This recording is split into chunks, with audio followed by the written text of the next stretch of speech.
Superbike title 2 years ago, and then he just stepped away from the sport, said, hey, he wanted to have a break. He was doing some study, he was doing some other things in his life, and it was as if it was an unfulfilled passion. And since then, of course, he's taken an opportunity to just get back into the sport slowly. And our Timaru Metal Recyclers sponsored race, Cash for Scrap, Spider, and doesn't matter whether it's a bottle top or some of your old mufflers. Oh no, I'm an electrician by trade and certainly do that, but bottle tops, I've never thought of that, mate. I'd be a million. To Avalon, aren't they incredible? Here's David Hall. David Hall looking to get up on the inside of Avalon. Will he nudge her out? Oh, he had a wheel in front, but in fact he's gone too tight. He's gone too tight because but she is super duper aggressive on the first 2 laps, and this is just going to be a one-on-one dust-up. Great start there from Toby Summers. David Hall was down the gate real good, but and he's down. Gone. Yes. Let's have a look. We might have that on a CTAS moment, folks. Could we have a CTAS replay of that? Here we are. Let's take an opportunity to check it out. It goes through the foot. We know that it was a good race on there with the new number 1, formerly number 29, but now the number 1 with Avalon. We may not see it here in the shot that's taken because it comes from in here. So we're ready to watch it. There it is as he slides across there. And I'll tell you what, the bike's gone right over the top of them. And look at the way he slides out. I'm thinking, is it going to be Mitch? No, I think it's going to be Mitch. So look for Mitch to get in the air. Shot. It looked as if it could have been the Suzuki. I got that one wrong, my apologies, but more importantly for Mitch, he's got it in second place and tracking through there nicely as we look back to the Hoogan Boozum team there. Team Hoogan.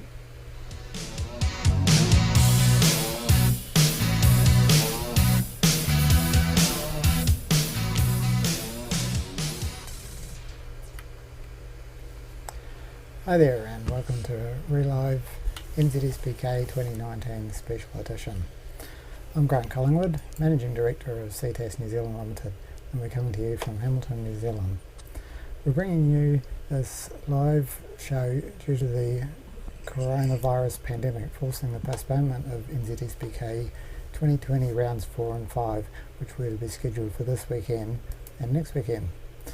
Due to the postponement, we decided that we want to do something live for our viewers, the riders, their teams, sponsors, supporters, as well as fans of NZSBK.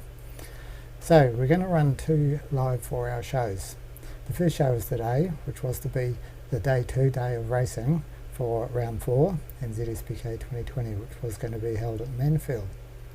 The second live show will be next Sunday, 5th of April, also at 12 p.m, and that was to be the date of the NZSBK 2020 final round at Taupo. We'll have guest speakers at both shows. There'll be some of New Zealand's top riders calling in and talking to us on this live stream. Some of them will be today and some will be next weekend. We're particularly happy to have Damon Rees calling in from the UK, as he was going to miss out on these last few rounds, but depending on how things go in the UK and here, he may very well be back here. So exciting times ahead. While the guest speakers are online, you can use our chat to ask questions, and if they're still live at the time, we'll pass those questions on to them so they can answer them. Also during the show, we'll be playing some feature races from the NZSBK 2019 Championship Series, as well as maybe a few highlights. Nothing's as good as the real thing, but we hope you enjoy this show. And now I'll bring up the schedule so we can see what we're actually going to be doing over the next 4 hours. So, 10 past 12, we've got guest speakers Damon Rees and Alistair Hergenberson coming in and talking to us, and then following that we'll have the Superbike race 3 from NZSBK round 2. Then following that, if there's time, Jacob Stroud and Jesse Stroud, and they're also round 2 Supersport 300 race 2 from Levels. There will be some highlights, Gap Fuller if there's time, and then Ashton Hughes and Rogan Chandler, and then following them we'll watch the Supersport race 600 race 2. Guest speakers Grant Ramage and Harry Parker will follow. Now Grant Ramage is not a rider these days, he's the Road Race Commissioner, so it'll be interesting to hear from him.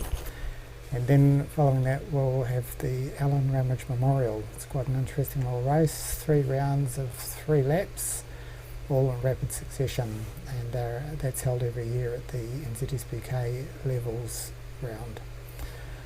After that, Avalon Biddle and Jake Lewis, and when we've listed them for a while, we'll watch Supersport Race 600 Race 3 from Levels. If there's time, some highlights get fuller, and then the live stream will finish 4 p.m. So now we'd like to welcome these guys, Damon Rez and Alistair Hugginbotham, or Hoogie. How are you going, guys? Good, thanks. Yeah, not too bad, considering the circumstances we're in, but keeping entertained and keeping safe, and yeah, itching to get back on the bike again, that's for sure. Yeah, things have been pretty different in the UK. Obviously moving across the side of the world is pretty different, but also with what's going on has certainly made things a bit interesting. We were meant to be testing and riding and racing in a couple of weeks, but that's not happening till looking like end of June now, so it will be sitting tight until then. It's it's all very challenging.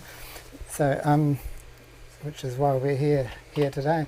So how you been finding the bike over there, Damon? Is it quite different to the Honda? I couldn't tell you. I've only ridden it in road trim on the road, which was last week. I did some road miles on my spare bike, so I haven't even raced or tested my proper race bike yet. You know, it's only been run on the dyno, so I couldn't honestly answer that. Right, amazing times. And how about you, Al? You're really happy with the Yamaha this year? Yeah, its second year on the Yamaha has been awesome. We've actually headed into rounds with some notes and a good baseline. Felt personally, I think we've started off awesome. We've finished top 3 sort of every round, been pretty consistent. Had one slightly average race at Levels, which was just me. I just needed to wake up a wee bit more, and then obviously the little crash at Hampton, which set us back a wee bit. But we've always bounced back really good, and to the point now where we're sitting in the best seat in the house, 3 points in front of Scotty. So we'll wait and see what happens if this blows over, or whether we're living inside for a couple more months yet. But yeah, we'll wait and see. If they run it, they run it. If they don't, they don't. Yeah, just waiting and seeing. Okay. Hey, so you didn't know I was going to do this, but I'm just going to run a little bit of a couple of short videos, and then we'll talk to you about them. So let's just have a look at this.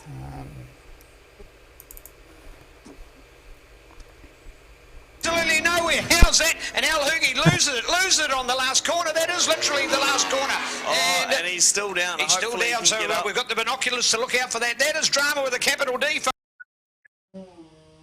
Folks, we have lost our race leader on the final corner of the final leg. But he's looks like he's stuck in the deep one. So there you go. Wow, what a climatic finish, and there all the pressure going on in the world. Because where were we at the point? At the hairpin, Daniel met him overshot. And here we go. We're having a close look here. On the CTS replay, we've got some slow motion.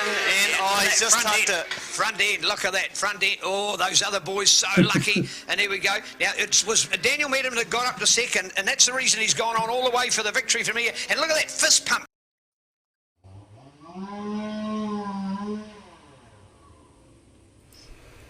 Now we'll just watch one more.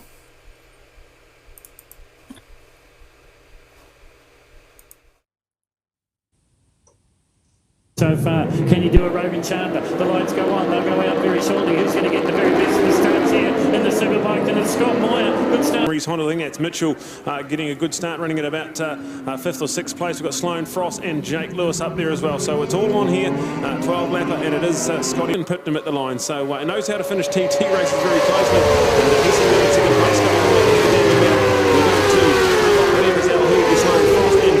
Top 6. Mitchell. Finale of your great time. So the truck gets freighted back over to Oz, but it's been great to have Mark with us. And the great thing about Mark is, yes, he's raced the tracks of Australia, but he says, I love New Zealand, I love your country, I love your people, and he's come over here with his whole contingent. So welcome to Mark, and wish you to watch out there at the moment. moment. So we've got the update. It is going to be a fantastic two-way fight at the moment. It's still Scott Moyer ahead of Daniel Medham.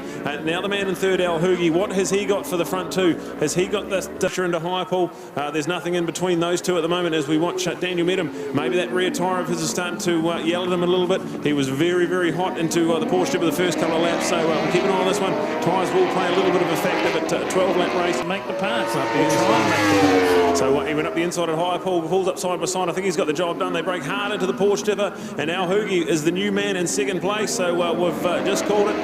There we go. Al Hoogie now in second place. Keep an eye on these gaps. We're going to have 3 to go. The Yamaha, the R1. Have a look at it as they come over the top, folks. Will it be the Suzuki? Will it be the Yamaha? This is for the Al Hoogie. Oh, he's got a conclusion here with our awesome TT. So loving it all.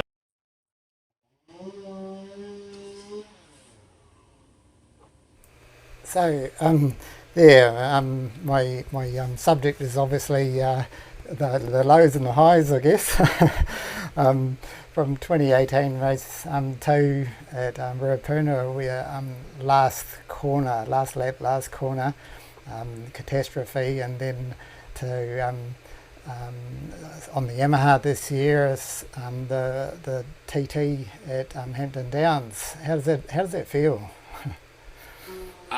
Even just that last the last round at Hampton Downs, I had the lowest of lows and highest of highs. But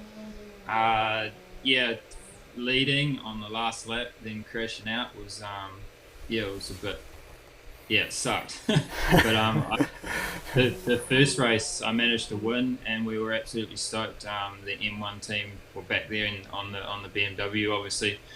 We hadn't had much time on the bike and on those tyres, so to come out and fly.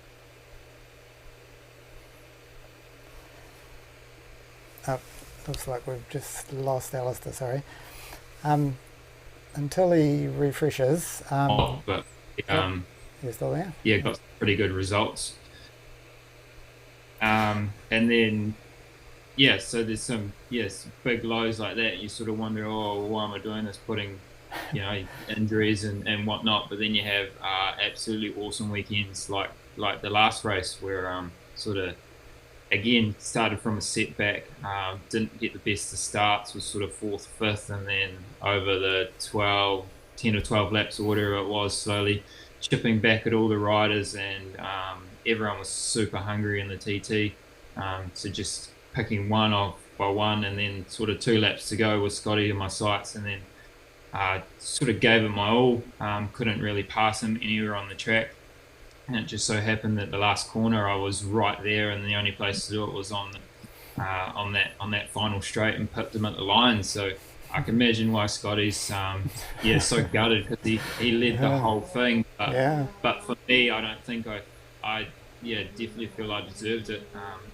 Having to chip away, it's not like I was sitting there behind him the whole race.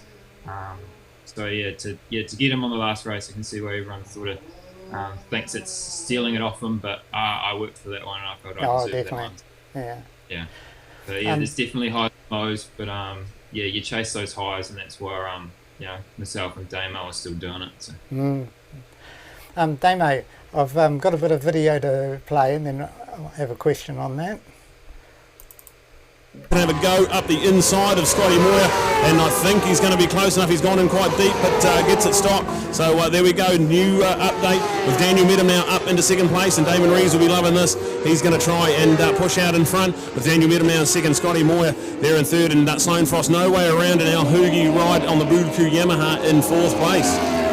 Yeah, outstanding ride. We're into the 5s, a 105.339. Frost on his tail as they go into the Go Media sweeper. So fast pace. The lap record was set in the earlier race. We had Dan Medham set it yesterday. Then we had Scotty Firm. So brilliant stuff from Damon Reeves. This is exactly what he needs to do, get his championship fight back on track. Daniel Medham and Scott Moyer 2nd and 3rd. They're tied on points in the championship, so this is all important for them as well. Al Hoogie, a great ride from him in 4th, and Sloane Frost, he'll just be sitting there waiting, holding on to those tyres. 18 lapper with that track as hot as it is, it's going to be all on with the tyres here at the moment. 43, he said they'll all be on SC0s. That's the Pirelli tyres there. No one else running any orphan tyres this year, I don't. Scotty Moyer, who was the fastest that time round. It was indeed Alistair Hookenboozem there in 4th place with 105.518, and he's amongst that pack as well. Scotty gets really good drive out of that Toyota corner. Suzuki in 3rd place, Scotty Moyer. So that's the championship battle and the battle for 2nd and 3rd. Right, I stopped it there on purpose, and what I wanted to talk to you about is like, and for the benefit of our viewers, there was Manfield. So lap after lap, you've got these bunch of guys right behind you, including Al, sitting beside you at the moment, and it's not like riding on the road where they're your mates and you're riding together. Those guys are behind you and they're trying to get past and they're going to do everything they can. So how does it feel just having those bikes, a whole bunch like that right up behind you? It's different, to be honest, but you've got that pressure, and I think you can feel the bike behind you. You can hear the engines behind you. You can hear 1, 2, sometimes 3 different bikes behind you at the same time, and it can either crack you or you can hang on. And I think that's what makes a really good rider, is when they can push through when someone's right on their tail for the entire race and still manage to win. So yeah, that's I guess what you come to expect when you come road racing. There's not a lot of room, so you should just come to expect the fact that you're going to have guys in a pack behind you trying to pass you at all times. Yeah, certainly pretty hard to imagine for a lot of people, but it makes it for exciting racing when there's a bunch like that. That's for sure, and that's actually why I picked those clips out, just showing lap after lap, going 100% and all going for one place. Yeah. So before we go to our first race replay, you guys got anything else you want to sort of say to the viewers? Stay home. Stay home. Stay at home. It's pretty tough times at the moment, obviously. Make sure you're in contact with your friends and family. Get your bike out, do your prep, do all that stuff. Keep entertained. Watch some awesome racing. Just look after yourself. And hopefully we'll see you at the track sometime soon. And Davo? Yeah, pretty much what Al said, really. Just stay home, stay healthy, stay safe, and know that this will blow over. And I think as a whole, it's going to make everyone stronger and better for it. I think you're seeing a lot of good things out of what is such a horrible thing going on around the world. Is a lot of people caring for other people. That I think a lot of it had kind of been lost over time, just people not really making the most of what we've all got. So I think the thing is just staying safe, and then this will all blow over, and hopefully everyone's a better person for it. Okay, that's great. Thanks, guys. So we'll wish you farewell now. I'll start playing the video, and you can sit back and watch the live stream, I guess, or whatever you like. Thank you. Brad, there we are with that gap on the inside. Wasn't Damon generous this morning at Riders Briefing? He offered to be the Riders rep, and he said he was just going to take his place on the grid. I'm sure he would much sooner be there than where he is, almost at the back row of 3. Yeah, absolutely. Yeah, no, it was nice of Damo. He's volunteered to be the riding riders rep, and said, with that comes pole position, I've been told. So yeah, great to see. Oh, look at this. Unusual to see a gap there, but indeed, in fact, we wish him all the best. He's been under the knife, as we politely call the lingo of having an operation today. All the best. Speaking of recovery to Mitch Rees. Getting away. Pulled the set off that row further back in there. Wow, that was Jake Lewis. An outstanding run there for Jake, so well done. So you've got Scott, Sloan, Alistair, Daniel, and Chris up there, of course, but Jake Lewis, the one getting that good start. Hopefully the field to get through. So much anxiety on that first corner with Supers, and they get around it nicely, get the power of the ground, and we're away once again. Look at that from Scott, the number 5, setting the pace out there. He had 8 on his bike when it came to the Suzuki Series. That's his old race number, but he's put 5 on the placing he got in the championship last year. So very similar digitally mastered number on the front of that beautiful Suzuki. But the Pro Moto supported rider and a motorcycle mechanic by trade, so lives and loves motorcycling many days of the week, and back on the racetracks and doing oh so well. Yeah, so our front three got away to a great start with Scotty Moyer, Sloane Frost and Alistair Hugenbosom, but Daniel Medham a much better start this time, so he's running in 4th place already there, and Damon Rees as well with a better start as well. So Jake Lewis, he got off the line good, but already has lost a few positions to Daniel and Damon, but Damon Rees definitely a better start this time, so this is going to be a magical 20 lapper to keep our eyes on. All right, 20 laps it is indeed. You got the key point there, Brad. Look at those 2 Suzukis here. Yeah, absolutely. Scotty Moyer and Sloane Frost pulling a wee gap on the rest of the field on lap 1. They're obviously trying to break the field right from the very start and get a clean getaway so that they're only scrapping between themselves. All right, 20 laps. We're going to see tyres coming into effect for the first time in this series, because unfortunately we didn't get the big long race at Ruapuna last week. To be fair, Levels Raceway is actually quite generous in its tyres. The guys don't generally tend to suffer a lot of wear, particularly when the track conditions are like they are today, so I don't really think we're going to see much of a tyre game today.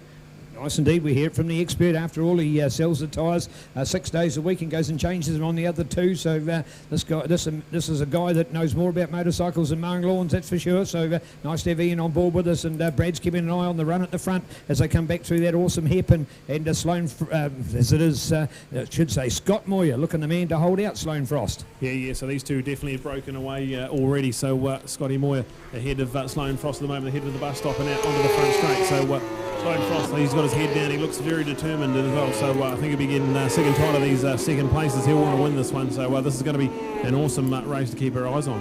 Right, it is indeed, as we open it up, courtesy of Timaru Yamaha. Still to come, of course, our Timaru Metal Recyclers Super Stock class as well, which is 600, and it's as good a racing as you're watching here. In fact, their times are very little difference between them here at Levels, more of a levelling track, as a bit of a pun there, but it gives you the idea that as a tighter circuit, those smaller bikes can still perform so well. But everybody loves the Superbikes that come to play. This is their last race of the day as well, so they had one yesterday, already one this morning, and now this one, so after this, many of them will be packing up. In fact, I know a number of them already heading for the ferry to get a trip back to the North Island within the next 12 or 18 hours. So tough work to go for these guys as they get on the road, and more importantly get back to their other jobs, as they've enjoyed a fantastic 10-day break here in the beautiful mainland, as we call it in New Zealand, the South Island, as we're watching it there. And Demon Domo, man, he spread wide on the hairpin that time. Do you think everything looking all right for him there, Brad? Yeah, no, he's under control. Looking for a couple of different lines, looking for some way around Daniel Medham, so these two are definitely going to have to get after Al Hoogie, who's already got a little comfortable buffer in 3rd place, so we'll keep an eye on that one.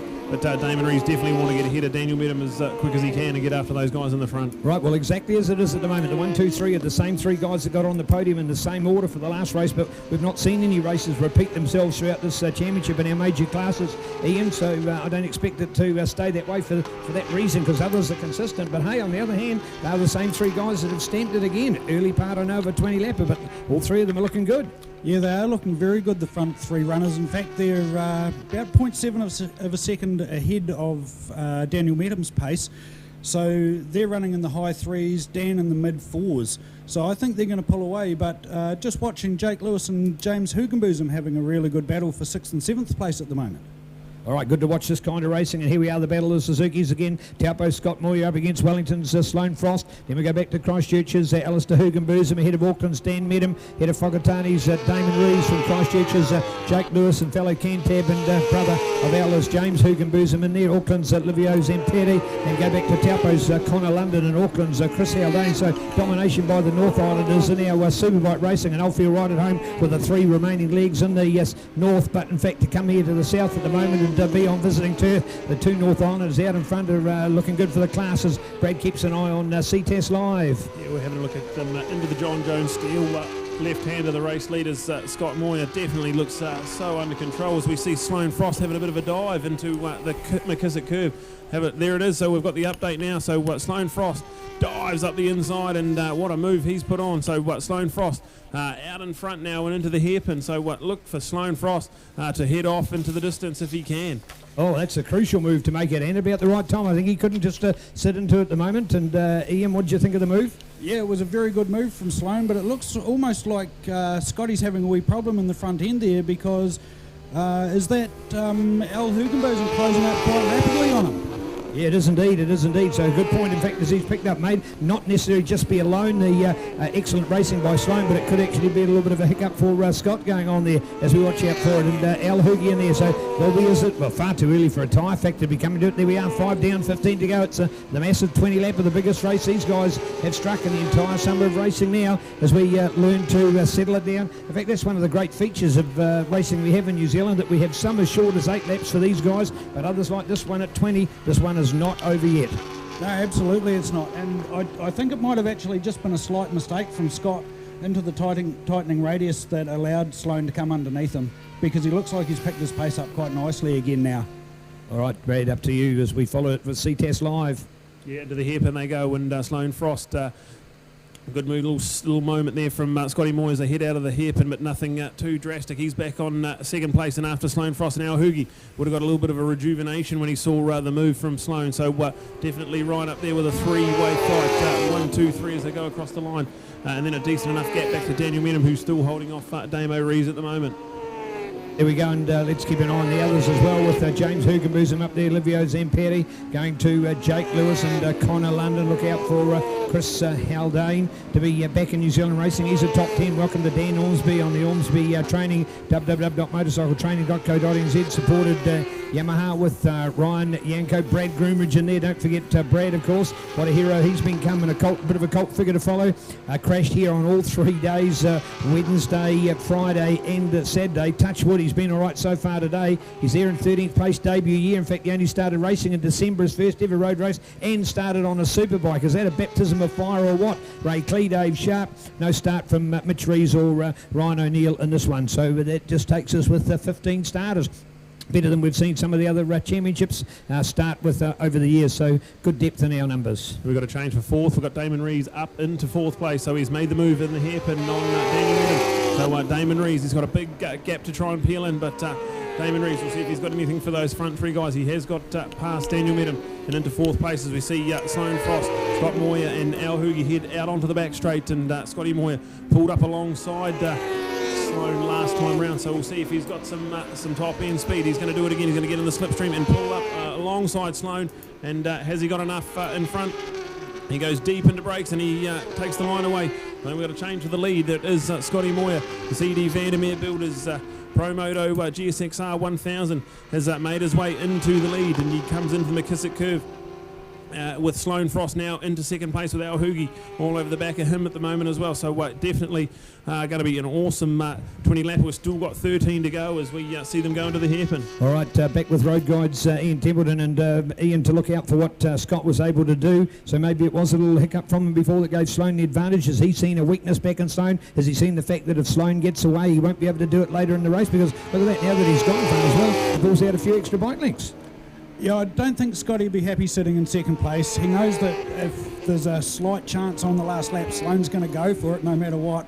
So he really wants to have a wee bit of a buffer on that last lap. He's not going to sit there and just wait for Sloan. All right, there we go. Expert comments coming up through here as we take our eyes at the moment for the run up that straight over 200 kilometres an hour. It's absolutely blitzing, and a fine run into John Jones Steele. So there it is, Scott, Sloan, Al along with Damon Daniel as they go for the fight at this stage, and looking out to see. In fact, it's gone back the other way, I notice. So hard to see what's going on there. Brad, have you picked that one up, Damon or Daniel? How are we looking here? Damon made a bit of a mistake at the northern end of the circuit and allowed Daniel back inside, so he's already caught right up the back of him. So that battle for fourth and fifth there is definitely coming alive, and one we'll keep an eye on.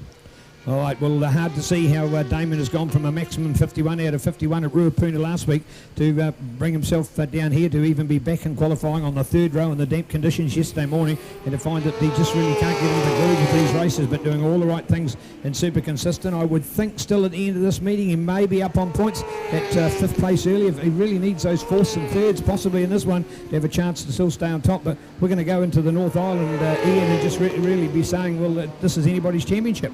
Absolutely. I think that's the best thing about having the championship spread across the North and the South Island. No one actually has an advantage. Everyone has to travel, and everyone's got to travel the same amount. So it works out really well. Now, Damon, he's kind of struggling a wee bit with levels, but what everyone has to remember is he's only been here 2 or 3 times in the past, and Sloan Frost, well, how many championships has he raced here?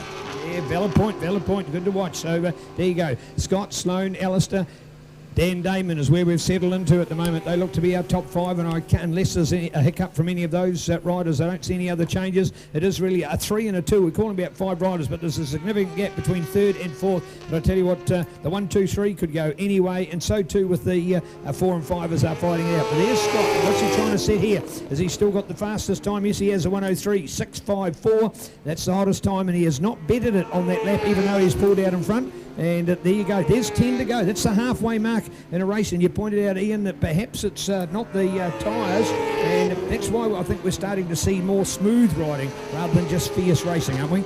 Yeah, the guys do have to be a wee bit aware that after 20 laps, things are going to start to get a little greasy. I don't think they're going to suffer major tyre degradation, though, so they can just push on at this pace for the next 10 laps. Maybe in about 4 laps' time, we'll start to see Sloan have another push, see if he can pull that gap in a little.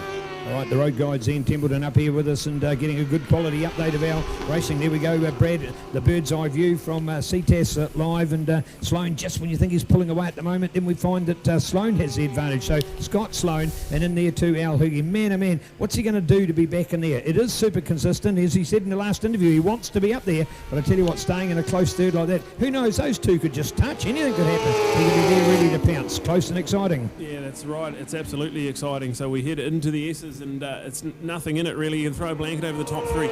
Scotty Moyer, then Sloan Frost and Al Hoogie. Al Hoogie's done an awesome job in 3rd place all weekend. He's been thereabouts. So we've had taken a hand off to Al Hoogie on the new R1 and the new Yamaha Blue Crew team. He's done a fantastic job.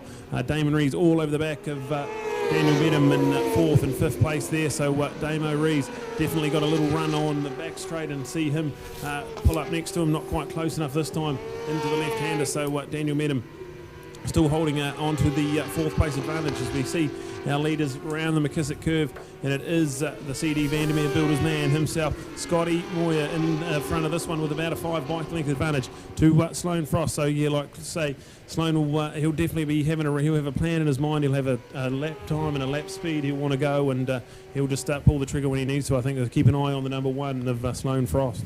Well, one thing, if you're looking at coverage live here, courtesy of CtasLive, the green grass, and everybody's talking about it in New Zealand. We've had a very lush spring and early part of summer here in New Zealand. So you come to a region like South Canterbury, normally prone to a lot of drought. We come down here, as it is a little bit for Ruapuna, to see all the brown, the burnt grass off for summer. But this summer has been something very different, and we've already seen a couple of our riders head towards the grass, and it has been a little bit juicy out there. So not quite the traction that they might have got in the past with the hard pack and the burnt grass off the top. So there it is, the green grass contrast of our beautiful track here at Levels, the home of the South Canterbury Car Club, as leased by the South Canterbury Motorcycle Club, running a great event on here at the moment. Yeah, and I see Damon Rees just passed Daniel Medham again, so up into 4th place for Damon. So let's see if he can pull a gap.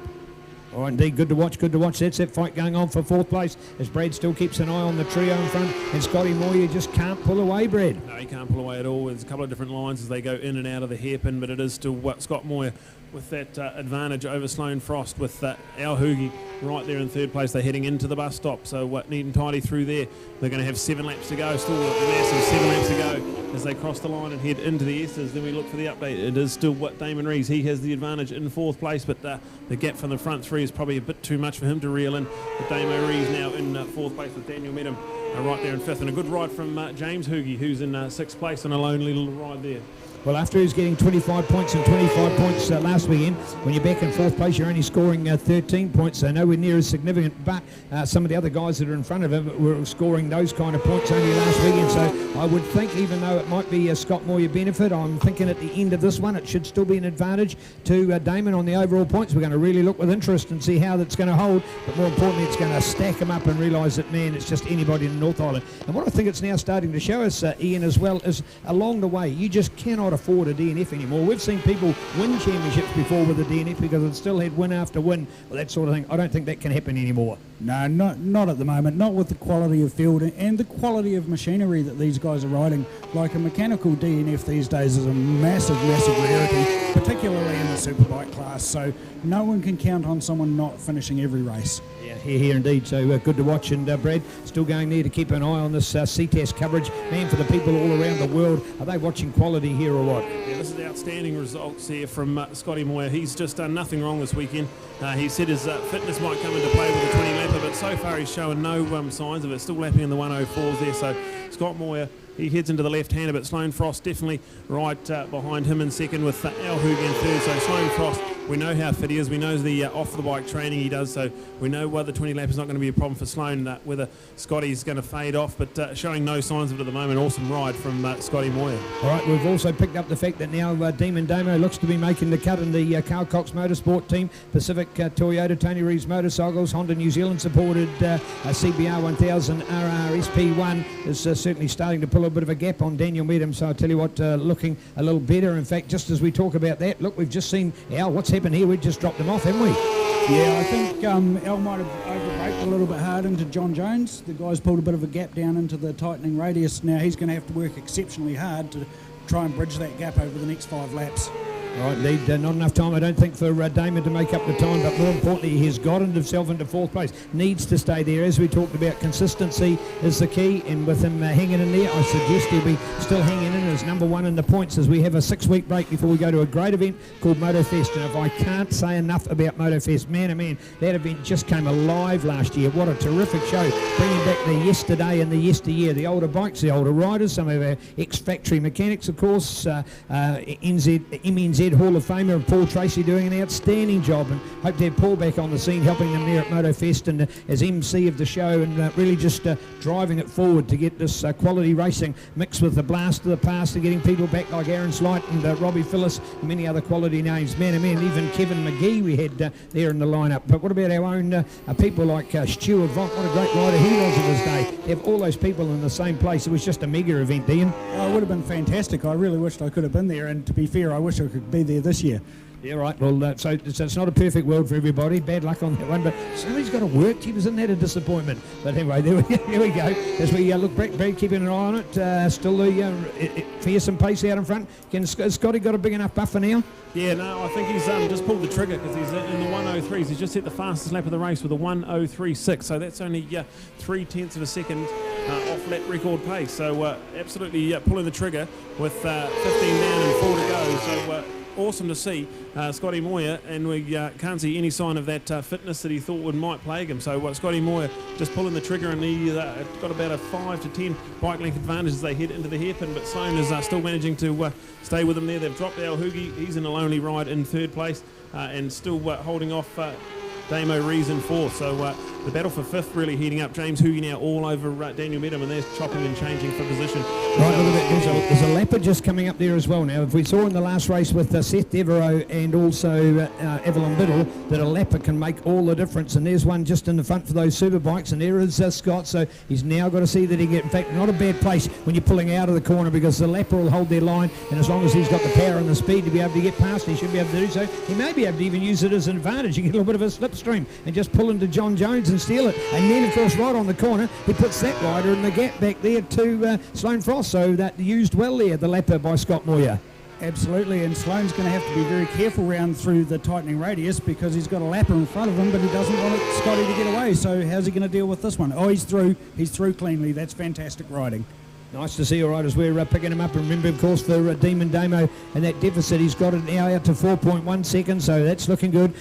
Daniel Meadham back there in 5th place. You folks wait. You wait till you see Daniel Meadham on his home track at Hampton Downs. Although last year, in saying that, so much of a home track, it was the brand new international circuit, so nobody had been on that track before. And Daniel Meadham made it his own and owned it. Australian Robbie Bugden turned up on the R1 Yamaha after Hayden Fitzgerald was out with injury. He was the R1 Yamaha rider, and he stole the show. Absolutely stole it. He did a Peter Hickman to Scotty Moyer, as we saw in the Robert Holden feature race on Boxing Day at Wanganui, as we'd seen, of course, on that occasion with Robbie Bugden taking it from Dan Meadham. So there you go, some excitement that will build, I'm sure, on that one. So look for Dan to be back on home turf, but at the moment it's nobody's home turf here, really. Al Hoogie is being 150 k's up the road in Christchurch, might be as close to home for him, but Scott Moyer is owning it today. Yeah, he's doing a fantastic job. You see him at the northern end of the circuit, and just waiting for them to sneak out of the blind spot there we've got in our commentary box. It is still Scotty Moyer who's increasing the advantage over Sloane Frost. So we see Scotty Moyer definitely pulling out a little bit of an advantage, and he's going to get the white flag. It's ready and waiting for him as he heads out the front into the bus stop. So this has been an absolutely brilliant display from Scotty Moyer, who's now just nursing a big advantage as he picks up the white flag and has one to go. I can't believe that George Moyer could control himself, actually, and I think he did for almost a fraction of a second there. But old Charlie, CD Vandermeer Builders, he's getting a bit excited, and why wouldn't you when you're down there? Here's a chance we've got to ride in here. We knew how good it was last year with somebody like Sloan. After all, he had one on his bike from 2016, missed it in 2017 under controversy, got it back in 2018, and he dominated all three of them. Scotty Moyer could do the same here today. This is really going to put the whole championship up on its end. Absolutely. Look, Scotty's having a great run. He rode very, very well at Ruapuna. He's a class act today here at Levels Raceway. You know, Taupo's his home track.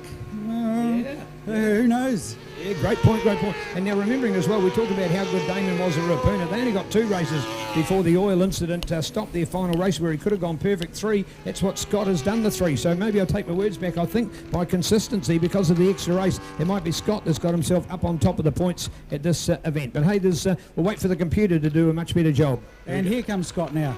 Into the bus stop they go, and Scotty Moyer is going to win over 3 from 3 at Levels Raceway this weekend. Well done, Scott Moyer. Then we go to Sloan Frost. He's had a good weekend as well, and finds himself in second again. Al Hoogie through the bus stop now, so he's done enough for 3 podium finishes here at Levels. Well done to Al. Damon Rees, not the best weekend for him, but another consistent 4th place for him. And then Daniel Medham is going to do enough to hold off James Hoogie, so a good ride there from those two. They were neck and neck for a good few laps, and Daniel just doing enough to hold on to him. We go with Connor London, a great ride from Connor there, getting a good 7th place. Jake Lewis, unfortunately, his bike out of action after a crash on Friday, so on the borrowed bike there, manages an 8th place finish. We go back to Livio, who's had a pretty good weekend for Livio. He finishes a 9th with Ryan Lienko in 10th, Chris Haldane 11th, 12th for Brad Groombridge, Dan Ormsby for Dan Ormsby Motorcycle Training comes through in 13th place with Ray Clee and Dave Sharp already a lap down in 14th and 15th. So that is brilliant riding from Scotty Moyer, and 3 from 3. And with Damon Rees having the crash in race 1 of the DNF, he will surely take a big points advantage up to the North Island. So that is great work from Scotty Moyer, the CD Vandermeer Builders and Suzuki New Zealand Pro Moto Northern Accessories man. Absolutely brilliant from Scotty Moyer. Then go back to the Fujitsu GSS Red Baron Suzuki of Sloan Frost in 2nd place with the awesome Blue Crew Yamalube one of Al Hoogie in 3rd. There's your podium. Damon Rees back in 4th, Daniel Medham in 5th, James Hoogie in 5th, Connor London 6th, 7th for Connor London, and Jake Lewis in 8th. So we'll cross down now to Neil, who will have our podium.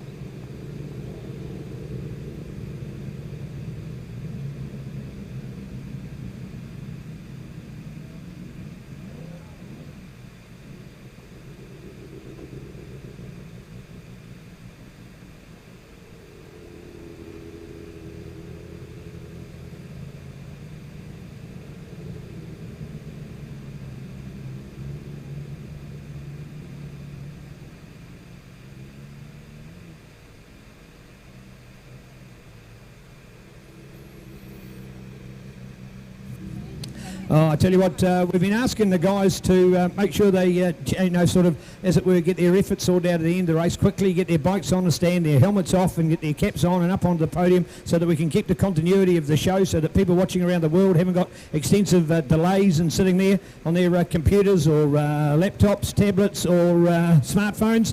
And now these guys just making it so professional, and man, are we ever so delighted that they can do this. We're doing it at a world scale. And we're a little old New Zealand down here at the bottom of the world having a great time in our very different kind of a summer with a rather cooler day compared to the many good years that we've focused on. Look at that smile from Scotty. Well done. Yeah. Yep. So, nice to see you. Okay, that will do for that.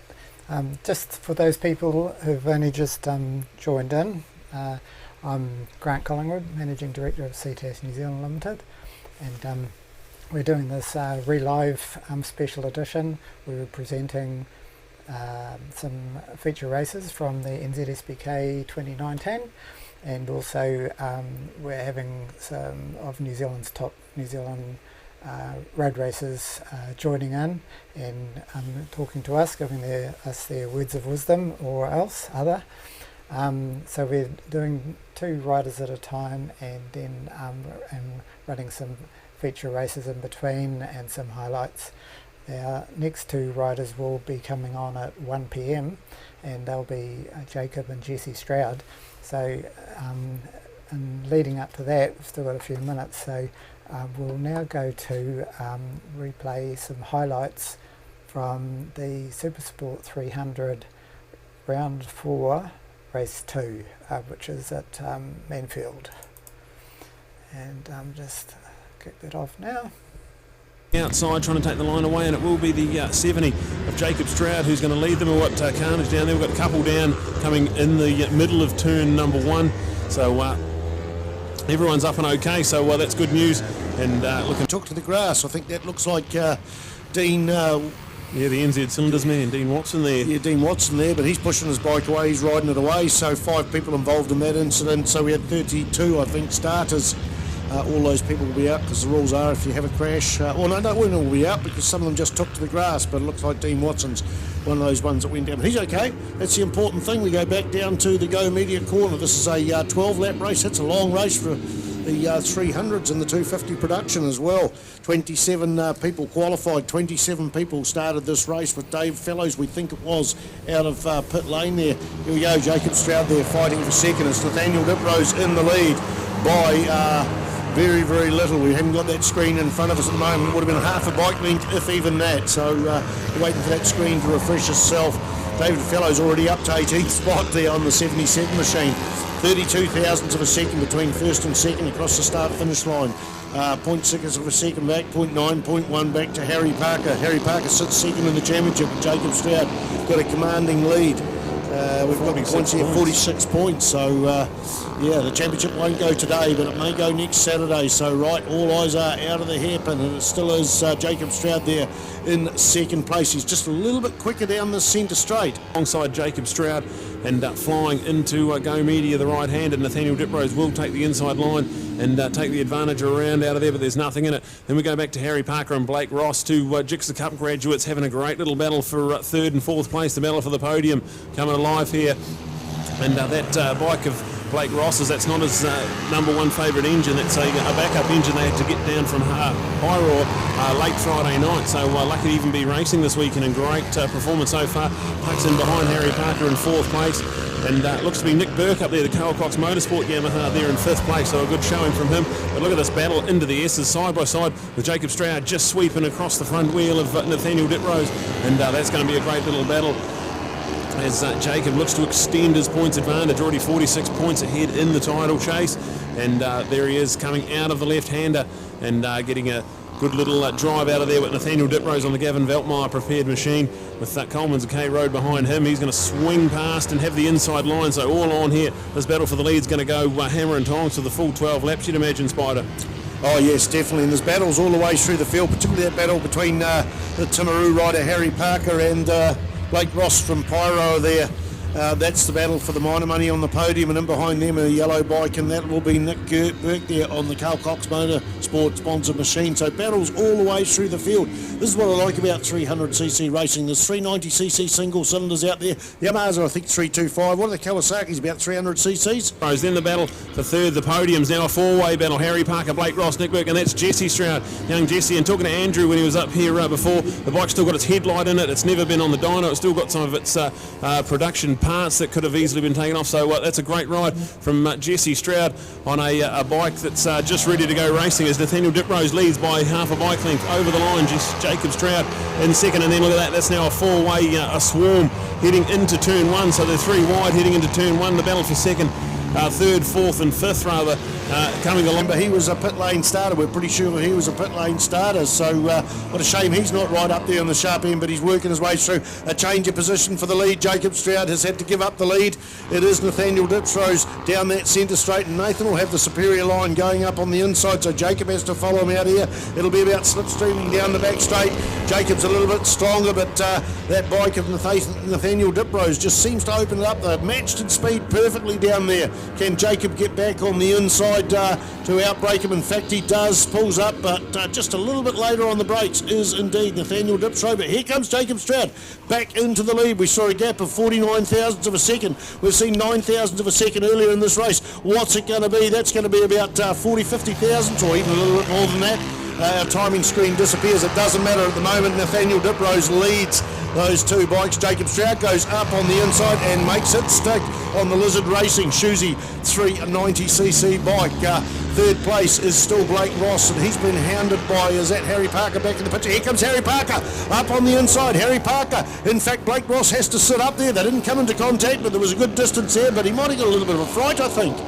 Yeah, absolutely, yeah, just coming in 2 into 1 into the S's, and Blake Ross just knows there's 6 laps to go and gives them the line there, but because we've had a new race leader almost every corner on this one, Spider, so we've still got 5 laps to go when they come around and cross the line. I'm going to call a new lap record. We had 18.353 in the Supersport 300 for Jacob Stroud, but got 18.338 for Dave Fellows. Doesn't come up as a lap record, but my data here shows a 3.53 versus 3.38, so that's Dave Fellows. Where's he sitting there in the field? 9th position there.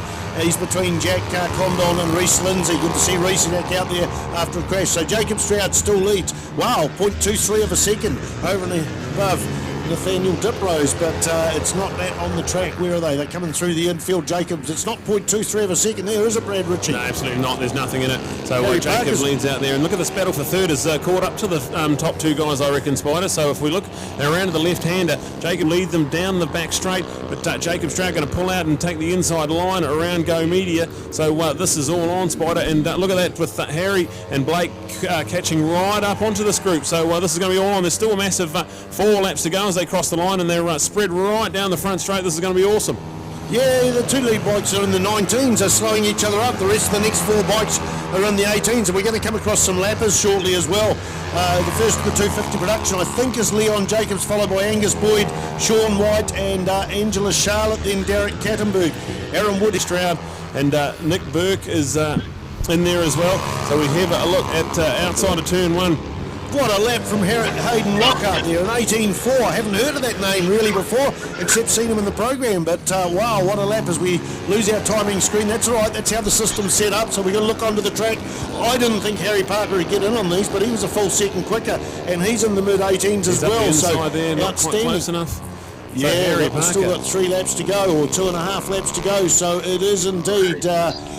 Nathaniel Diprose out in the front, Jacob Stroud, and here comes Harry Parker, got their legs down the centre straight. He's going up on the inside. Will he be able to outbreak Jacob Stroud, the current points leader? He does it. He goes there in the second. The man from Timaru. Oh no, Jacob Stroud takes the white line, but just runs it right up to the white line and holds on to it. This is not over yet at all, and what a beautiful view that Blake Ross from Pyro has sit there in 4th place after a motor change on Saturday morning after dealing to a motor and getting another one down from Pyro. What a great race all the way through. Clyde Banks sitting back there in 16th, follow Nathaniel Diprose out in the front, but it's anybody's game. Harry Parker goes back into second and puts Jacob Stroud back in the third, and Blake Ross is in this picture there, so I think it's all going to come down to lappers, but what a massive battle we have for second, third and fourth. Harry Parker there on the MTF, I think it's MTF sponsored 300 there from Timaru, the 24 machine. Wow, action-packed racing, and of course that's 600. Ready and waiting to go. It is the 88, Nathaniel Diprose, ahead of the 24 Harry Parker with Jacob Stroud, the number 70 in third, and the 52 Blake Ross, that's 4th place, so there's nothing in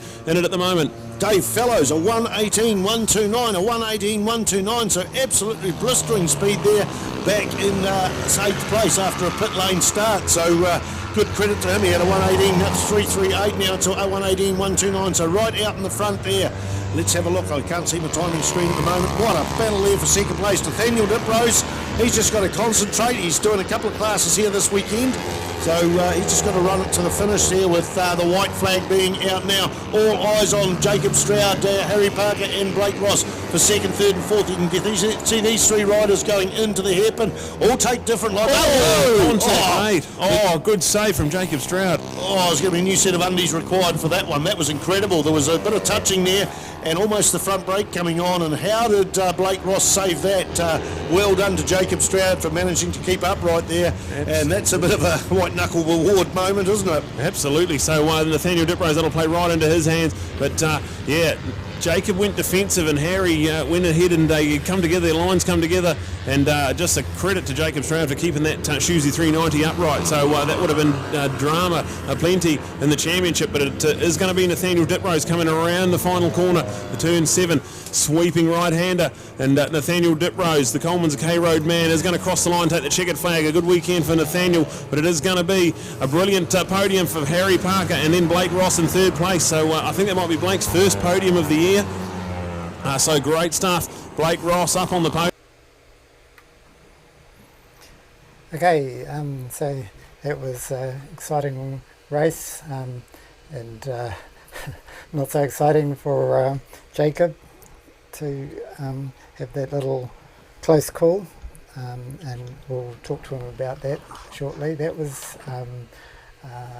some highlights from a Supersport 300 race at round 4 NZSBK 2019 race 2 at Menfield, and so very shortly we've got Jacob and GC who are going to be coming online and talking to us, and we'll have a feature race that they're both in from Levels.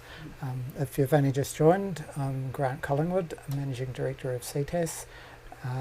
We're bringing this to you because of the COVID-19 coronavirus pandemic that's going around the world, forcing the hold up of all sorts of events, including motorcycle racing, and we wanted to bring you something live, so that's what we're doing.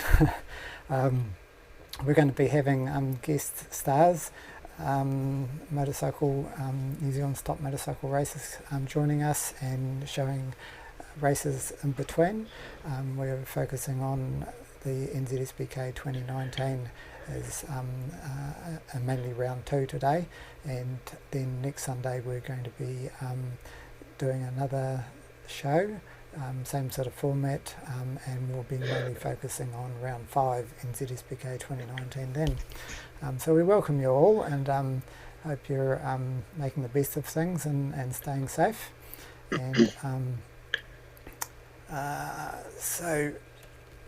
And what we'll do now is we'll just introduce Jacob and Jesse.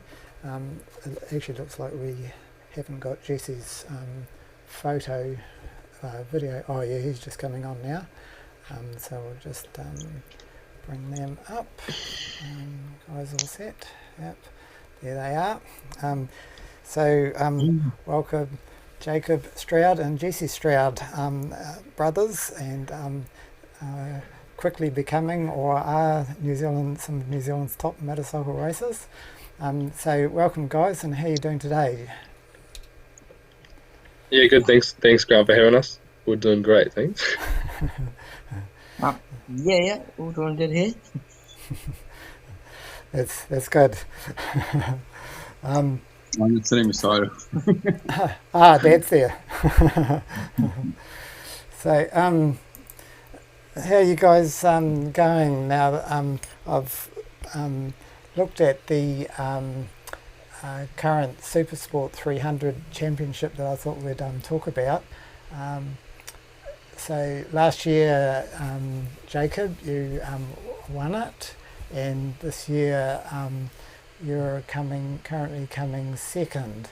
How are you feeling about that, and what's the plan? I think you got 20 points to gain on Nathaniel. Yeah, no, for sure. We don't really know what'll happen with the series from now, whether we'll have the rounds or we'll just call it, or there's a lot of opportunities for what the series will look like in a couple months, and obviously sitting second in points at the moment. Had a pretty good end to our year. We kind of make up a lot of our points in the North Island rounds. We struggle a little bit down south, especially at Ruapuna, like we did this year. So no, it would be good to do the rest of the rounds. Hopefully, you can claw back that advantage that Nathaniel has. It wouldn't be unachievable, I don't think, because we've got so many fast riders in the class this year that are all challenging for wins. I think we left the South Island with 5 of us within 15 points or something. So, anything could happen. It would be good to get the races done, but unfortunately, obviously with this, it's out of anyone's control. So we'll just go and see what happens. Yeah, for sure. The current status is they're postponed, so we all have to think positively that they will be still run, and if that changes, it changes beyond our control. But I'm still planning on a postponement, and still hoping that they're going to go ahead. So that's it. And yeah, you're right. Only 20 points. I think it's correct me if I'm wrong. I think it's 25 points for a win. So there's certainly a few races left that you could claw that back. Yeah, no, for sure. I mean, Nathaniel is very good at managing races and doesn't make a lot of mistakes. Probably helps that he's really fast and wins a lot. But he did have one crash last year, which would definitely have helped all on its own. So I mean, it does happen. I mean, obviously, in racing, nothing. It's never over till it's over, and the checkered flag finishes a race, not the points beforehand. So we were still confident we could do it. We're getting better and better with our bike set up, and a good round at Hampton Downs really showed that we're on the front foot, and things are going our way. So hopefully we can get back there and put our best foot forward. Yeah, and to show how things can change, that which you didn't expect, that race from Manfield that we just showed, where you were right in the running, challenging the whole race, and then a close call. Great that you didn't crash, but you lost the position on that last lap. Yeah. It was a lot my fault. Nathaniel had been very fast that whole weekend, and definitely the man to beat. And we had a few issues with bike setup and just niggly things going wrong with the bike, really, that doesn't really help anybody. But that last race, really wanted to beat him, and knew he had the pace to beat me. So it was just trying to get in front of him at every opportunity I had, and I think he slowed the pace up of both of us and brought us back to that group. And Harry Parker hadn't really been featuring in the North Island, so he got near me, and we had that contact in the last lap, which did suck. For him, he said it was just an opportunity he saw and he took, which as a racer you can't really blame. We just came together, I guess, and maybe a little bit overly aggressive on his part, but I mean, it's racing, and at the end of the day it happens. And he was doing the best thing he could for his championship. He was trying to win a championship at that point. I guess just very lucky to stay on. Some pretty quick reactions and hitting the brake before we hit the grass was pretty helpful, and it was a great job by Blake not to hit us as well. So it wasn't the best outcome for us, finishing fourth, and we didn't even finish on the podium, I think, that round, but it was good, and we ended up getting the result at the end of the season, so it didn't really matter in the end. So it was pretty good. Right. And Jesse, so I had a bit of a look. You're younger, or following in Jacob's footsteps, or maybe it's your dad's footsteps, or both. I'm happy to hear what you got to feel about that. Yeah, pretty much both. Following Dad's footsteps, but mainly doing a lot of riding with Jacob. And it's great because we both make each other faster. We can go out and race each other or do bar kits, and we can go out by ourselves because we're pretty much at the same figure. We can race each other, and it just makes it so much easier to improve our speeds and stuff like that. It's not really fair, to be honest. Sorry. And is always trying to beat me, whereas I've just got to just wait till he gets faster and then just try and beat him when he gets there. But he's doing his best, he really is. But I mean, we'll wait till it happens. But we'll get there. And because it's not for lack of titles, I just had a bit of a look, and you've got a Ninja Cup, Hyosung Cup, Jigsaw 2019. So you're already establishing, a little bit of a history of titles, and so apart from the current classes, what are your championship desires? Hopefully just work my way up the classes, and just see if I can win those ones, and just maybe when I win a championship, maybe move up to a different class and see how I go in that class, and just try and improve. And that's pretty much my goal. Yeah, actually, I was just thinking. I wished I'd grabbed that clip of your crashing at Hampton Downs, but then we don't really want to focus too much on crashes all the time. Yeah. Now back to Jacob. So we've just got a little bit of a clip that we talked about. So I'll just play that now, Jacob. Just hang fire there.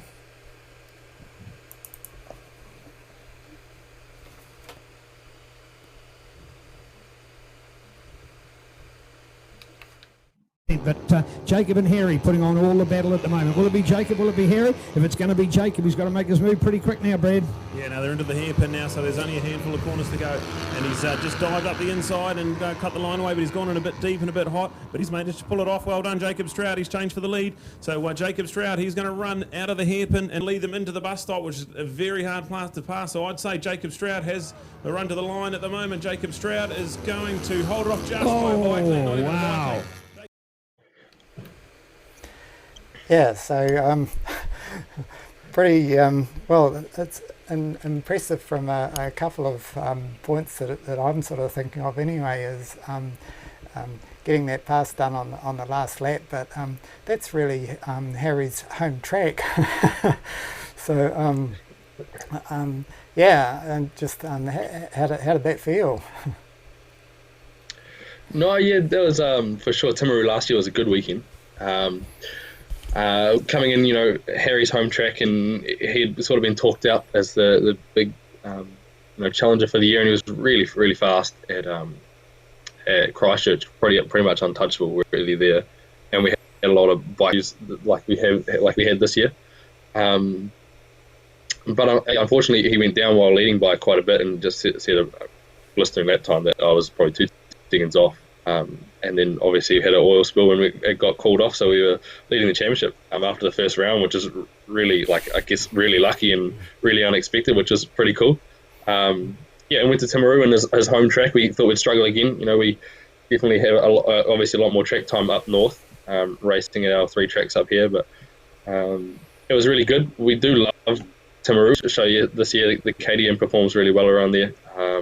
With Nathaniel pushing us this year, it was really good to get. We struggled. We had a 150 rear on like a bigger size Bridgestone than everyone else was running on the Pirellis, and we couldn't get off that bottom corner like everybody else. So our run down the back straight was compromised, but we just had mega corner speed in that long fast left, which was really cool. Really helped us out for the race, and I guess that move probably wasn't going to be possible if I didn't get the run around that corner. So really, those Bridgestone, they stuck so well, and especially in the early races, they still have a lot of their grip left, and really helped us, with that advantage there to put it up the inside. And I know Harry's a great rider, especially around Timaru. I think last year he was still kind of learning a lot and was a lot better at following than leading.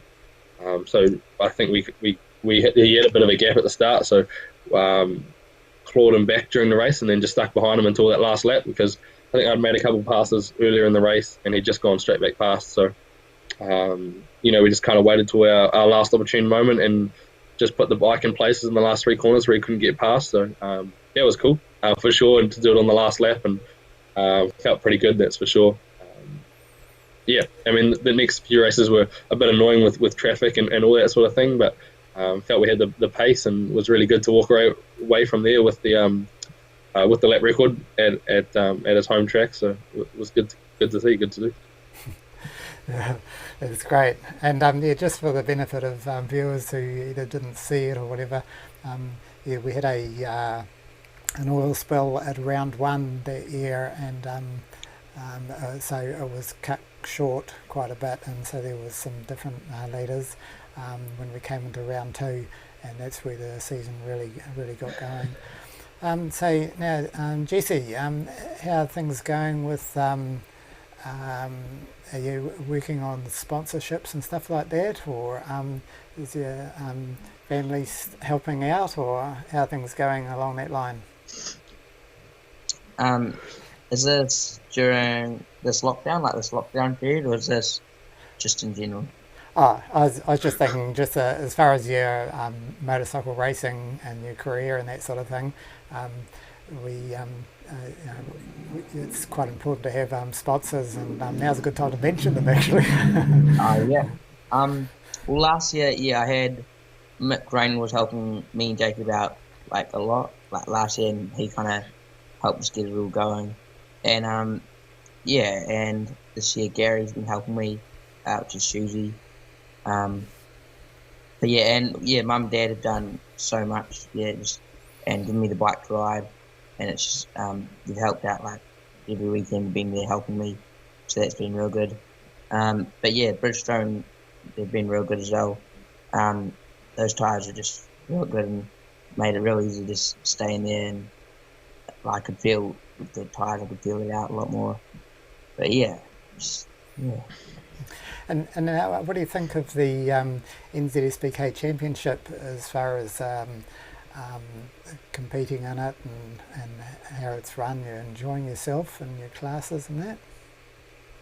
I didn't do the first 2 rounds, so I didn't do those 2. But the one at Motorfest, I really, really enjoyed that. Like, that was so much fun. Like, I was doing 3 or 4 classes, and all the riding was just, I really, really enjoyed it that round. So I'm really enjoying it at the moment, and it's so competitive at the moment, which just makes it that much more fun, and just makes it so much more competitive. Like, you really have to push a lot harder. And it's probably why I crashed, but I'm really enjoying it at the moment. Actually, it seemed like every second race you were out at Hampton Downs. It was sort of like there'd be a race and your name wasn't there, and you'd think there was something wrong. Thinking about there's a stage where all 4 races were in a row, so it was wow. but I had to just jump from bike to bike, but and I can never break after that, so that's kind of how it was. Okay, so Jacob Stroud and Jesse Stroud, thanks for calling in. We'll let you guys go now, and we'll play our feature race, which is the NZSBK 2019 Supersport 300 Race 2 from Levels. And so you guys can hang up now, and we'll get that going. Thanks for joining us, and have a great day. Thanks, Ryan. Superbike Enjoy it. Podium. Have a good one. Cheers, boys. And we move straight into the Supersport 300 race, brought to you by MTF Finance in Timaru, and it is the MTF Finance supported man, Harry Parker on pole, qualified well in the wet. Reece Lindsay, Jacob Stroud, and Blake Ross in there as well. So a good way, really. Harry Parker gets a good start. So does the 42 there of Reece. So they head into the S's. And Blake Ross just got snuck there back to 5th, so not too bad a start for Blake. He had a good little pace to run with the front 3 yesterday. So what we see onto the back straight, it is the 24, the Timaru Yamaha man of Harry Parker. Reece Lindsay in 2nd, but already coming under pressure from the 70 of Jacob Stroud. So they're side by side down the back straight. And we see Blake Ross, he's looking to sneak up there and do a move into the John Jones Steel left-hander. Have a look at the northern end of the circuit. It is Harry Parker already trying to stretch out a little bit of an advantage as he heads into the McKissick curve, but the RC 390 KTM very good on the side of the tyre, so they'll be good around this little bit there. It is still the 42 in 2nd with Jacob, the 70 machine in 3rd, Blake Ross down in 4th place there as well. Looks to be maybe Dave Fellows there as well with Jack Condon in 6th place, so great little work from the Supersport 300 boys, and they've also got the 250 production class out there in the same race as well. So Harry Parker leads out of the bus stop and onto the front straight. It is the 24 Harry Parker. And we go to the 42 Reece, 70 of Jacob Stroud, Blake Ross in there, Dave Fellows, Jack Condon, Nick Burke, Hayden Lockhart, Kevin Goddard up into 9th place with Tim Gray, one of our stars from round 1 at Ruapuna, in 10th place at the moment as they head out of the Castrol sweeper and on to the back straight. Blake Ross all over the back of the Shuzi supported KTM 390 for AFC Motorcycles in Palmerston North. Jacob Stroud's machine coming under pressure now from the 300 Ninja of Blake Ross. The white line supported man doesn't quite get the pass done, sneaks in back in behind the John Jones Steel left-hander Harry Parker. This is a great performance. He led most of the race yesterday and just got pipped off by Jacob on the last lap. So interesting to see Jacob actually set a lap record for this class yesterday. So a 1:12.496. So Jacob Stroud, lap record set yesterday in some pretty cloudy, overcast conditions. So we'll see. This is almost perfect track temperature and track conditions out there at the moment. We'll see if they can build on that pace. But Harry Parker out in front and flying at the moment. He leads them into the bus stop. It is still the 42 of Reece Lindsay in second, with Jacob Stroud third, Blake Ross in fourth, and Jack Condon up into fifth place over Dave Fellows. Look to try and catch a bit of an update there as we head down into the Castrol Sweeper. This is an 8-lapper for these guys, so that's definitely going to be fast-paced action. So Jack Condon already into the 1:12, so a 1:12.7. Jack Condon in fifth place, so fastest man on the track for Jack. That's brilliant stuff from him.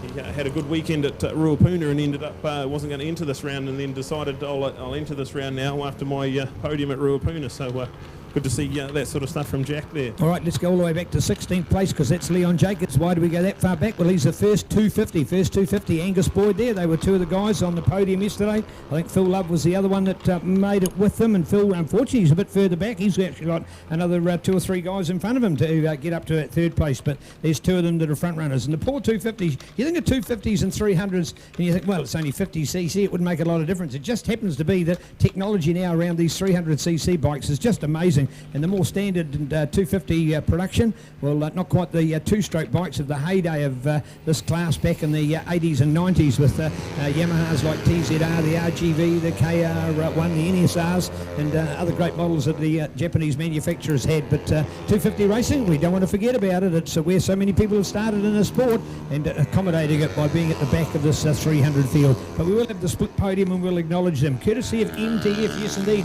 Motor Trade Finance, a branch right here in Timaru. Yes indeed, use your vehicle as collateral, have an opportunity to upgrade and get some other finance, or of course you want to have that opportunity to get a better vehicle. I love the ad on TV now talking about young ones and buying a new vehicle. Why would you buy this when it hasn't got the safety features? You can pay the money and get the investment. Remembering, bang for your buck. Motor vehicles have never been cheaper in their lives. In fact, I've got a friend of mine who's just turned 65 years of age. He's got the perfect comparison of what a new bike was worth compared to the money that he was earning, and it's nearly twice the buying power today of what people had back in the 70s. So there you go, a great story to tell. That's why you can own a quality vehicle, and the best way to do it, get some money, get a loan, get it controlled. MTF, you know the name, you can respect it, get some finance and get yourself a better vehicle. So yeah, Harry just coming a bit hot, coming deep into the hairpin rather. So Harry Parker's now backed himself right up in this. So we see Reece straight line the bus stop there, and he's managed to get back on board. So Reece Lindsay, that is some wet slippery grass, and he's managed to stay in second place, I think. So have to catch that again on the CTAS replay, straight across the bus stop. Missed his braking marker and didn't bother turning in. A good decision in the end. He's still on board and still in the position. So looks to be Harry Parker still out in front, and now with a little bit of an advantage as Reece straight line to the bus stop, and everyone else behind him had to sort of stand up and button off. So that's played right into the hands of Harry as we catch a little glimpse onto the CTAS replay, and just as he tried to flick the bike the other way, it didn't quite work out for him. So Reece, look at that. Oh, he got the wheels off the ground and everything on the CTAS replay. So absolutely unbelievable. That was a big moment there. So we have a look at them, and already we've got the change with Blake Ross heading into second place as they head into the McKissick curve. With Reece Lindsay now just getting dropped back to fourth place. So Jacob Stroud up into third as well. So not sure if something happened to the bike. They got some stuff on the tyres or something, so Reece is now dropped back into fourth place, and Harry Parker has an 8 or 9 bike length advantage heading into the bus stop. So just an 8-lapper. They're only going to have 3 laps to go as they cross the line with Harry Parker in charge. All right, the local man come on. The Timaru Herald's got behind him. The locals have got behind him. He's got some great support and sponsorship like MTF Finance here in Timaru. So let's go racing with him. His nickname is Larry. That's the name the boys are giving him because Harry was too classy. So he's just called Larry at Timaru Yamaha where he works. And on that Yamaha R3, he's pulled out the stops, and we heard the quick word from mentor and hero in Grant Ramage last weekend at Ruapuna to say this man's going to win the title. I went, wow, what a prediction to have made, and obviously Grant knows talent. talent when he sees it, and he spotted it well, and that's what the guy looks to be doing by consistency. Long way to go in the series. He's going to go to tracks, potentially, which he's had very little race experience on up in the North Island later on in the summer, but he's got the ability to do it. He's proving that, and what a big advantage. Normally, Brad, in 300 racing, it's a little closer than that, so it gives us an idea of just how good he is. Yeah, well, I can tell you why right now. He's hit the fastest lap of the race, which was the 1:12.480, and that is a new lap record, beating Jacob Stroud's lap record from yesterday. So just as we talk about the Timaru Yamaha man, he sets the fastest lap ever by a super light or a 300 super sport bike around here. So Harry Parker, we watch him. He's got 10 bike lengths as he heads into the bus stop, and he looks neat and tidy, under control. Jacob Stroud's managed to get himself up into second place with Blake Ross third and Reece Lindsay back in fourth. There we go, Nick Burke and Jack Condon, Dave Fellows having a good battle there as well. So those boys definitely didn't let the front group get away like we saw yesterday. So great racing here from the 300 Supersport riders. All right, Leon Angus and now Angela Charlotte. Well done to Angela, beautiful wife of the great Dennis Charlotte. She's got herself in third place, got the podium at the one and only race for the 250s last weekend, so that got her deservedly for a trophy at the end of the day, and there she is to get back into that third spot as well. So come on, Dennis and the kids, give an opportunity to cheer mum wife on, because what a good performance out here. Angela setting a standard, setting a scene, and holding that third place. Pitboard must tell a story, tell her to hold it. She must know where she is. Of course, a little bit hard in a big race because she's got probably 18 or 20 riders in front of her, and it needs to know exactly where she's holding to and think, well, hey, for the last laps, let's make sure we can hold the competition out. Brad, this is all on. Yeah, this is great. I don't know where to look. There's battles going on all over the place, but it is still Harry Parker. He's got a decent enough advantage as they head out of the hairpin and out onto the front end of the circuit. Jacob Stroud still ahead of Blake Ross as they all head into the bus stop with Reece Lindsay, who actually goes through the bus stop this time. Nick Burke and Jack Condon, Dave Fellows there having a good battle in there for 5th, 6th and 7th as well. It's great racing all across the board, with a big thank you to MTF Finance and Timaru. All right, there it is, one lap to go, so it's a busy time of the race, and we're going to come down to see whether there's going to be any of those changes. I don't expect it for Harry. That is a 1.8 second buffer. Doesn't sound a lot, but with bikes at this speed, it's quite a great advantage by distance. Then we go further, 0.4 back to Blake Ross from Jacob Stroud holding that second, but it is the Harry Parker show. Good features, of course, here again is a good example of they are the three dominant bikes in the 300 class, the 390 KTM single, and the Yamaha R3 325cc Yamaha 4-stroke twin, and the little Kawasaki Ninja 300 twin. So you've got three quite different motorcycles, and people say what bikes are better or not as good as others, and we found out that on our tracks that each of them are good in the right place on the circuit, and with a balanced circuit like levels we've got here, that's exactly what is happening. A very good balance with the three major brands of 1, 2, 3. Harry Parker, Jacob Stroud, Blake Ross, as Brad will watch for them and bring him home. Here we go into the bus stop. It is Harry Parker. What a ride from Harry. He has done nothing wrong. He hit out in the front, got the whole shot, and leads them to the checkered flag. And there we go. Reece is into the bus stop again. So Jacob Stroud second, Blake Ross in third, and Reece Lindsay in fourth. Nick Burke coming through, Jack Condon and Dave Fellows not too far back. So that's a much closer gap. The top 7 were there yesterday. There we go. There's the number 9 coming through there as well. There's Kev Goddard in there. Good ride from Kev. He loves the 300 racing, the race supplies man from Dunedin. There's our first of our 250 boys going through. So they've come through, Leon coming through there, 13th on track and first in his class. So a good ride from Leon. And then we watch them all flying across the line. Some great work there from Chris DeFiore. We saw him on the podium earlier for our Superlight racing. He's still in circulating there. We're getting 18th position.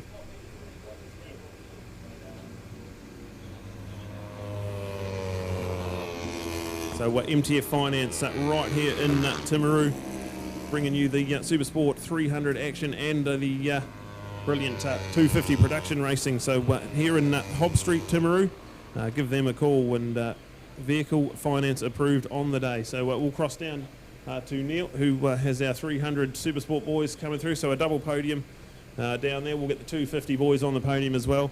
And let's cross down now to Neil.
Well, certainly a lot more love than you might see on a Moto GP podium for sure. There's these guys acknowledge each other, shaking hands. There's even sort of that little bit of a man hug going on as these guys acknowledge each other's performance. Look at that sportsmanship. Just fantastic to see. Blake Ross, that little ninja's working, but you're working even harder. You're even puffing when you're coming back from that, mate. You are throwing everything onto the line. Yeah, it was definitely hard to hold on there. Reese was right behind me the whole time and was pressuring me, didn't let me relax at all. So he really made me work for that third. He certainly did, so well done there. Nice performance when you take into consideration what work you had to do. Jacob, well, at least you got away to a better start that time, but man, Harry had gone. Did you need binoculars to see him?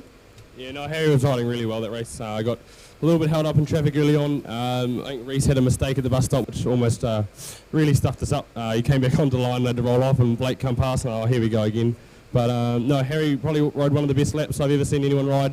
When I got to second and there was a couple laps to go, and I tried to put my head down to catch him and saw my lap time, and it was pretty good, but he'd put the gap even further. So, I mean, hats off to a top quality rider in Harry Parker.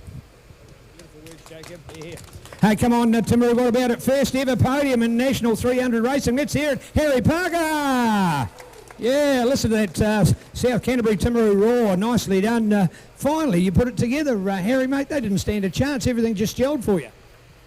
I'm over the moon with that race. I was been looking at the pit board again, and I seen the 2-second lead, and I was a bit in the safe zone, so I just backed off a little. But yeah, it was good to have a bit of clean track and get the whole shot. But yeah, these boys here were racing bloody good, and yeah, bring on the next race. Well done, guys. Fantastic. Right, let's get our 250s up here.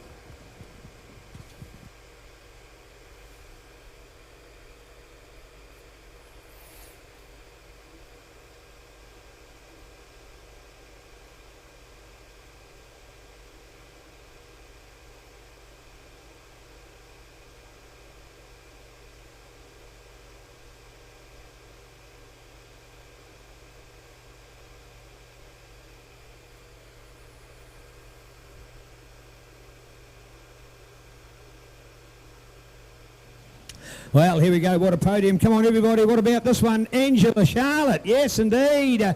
Angela here. It proves it was no fluke on your home track at Ruapuna last weekend. Angela, hard to take the smile off your face. Well deserved. Oh, thank you. It was hard work, but I just knew if I got a good start that I could really hang in there and get them. So, yeah, really, really happy.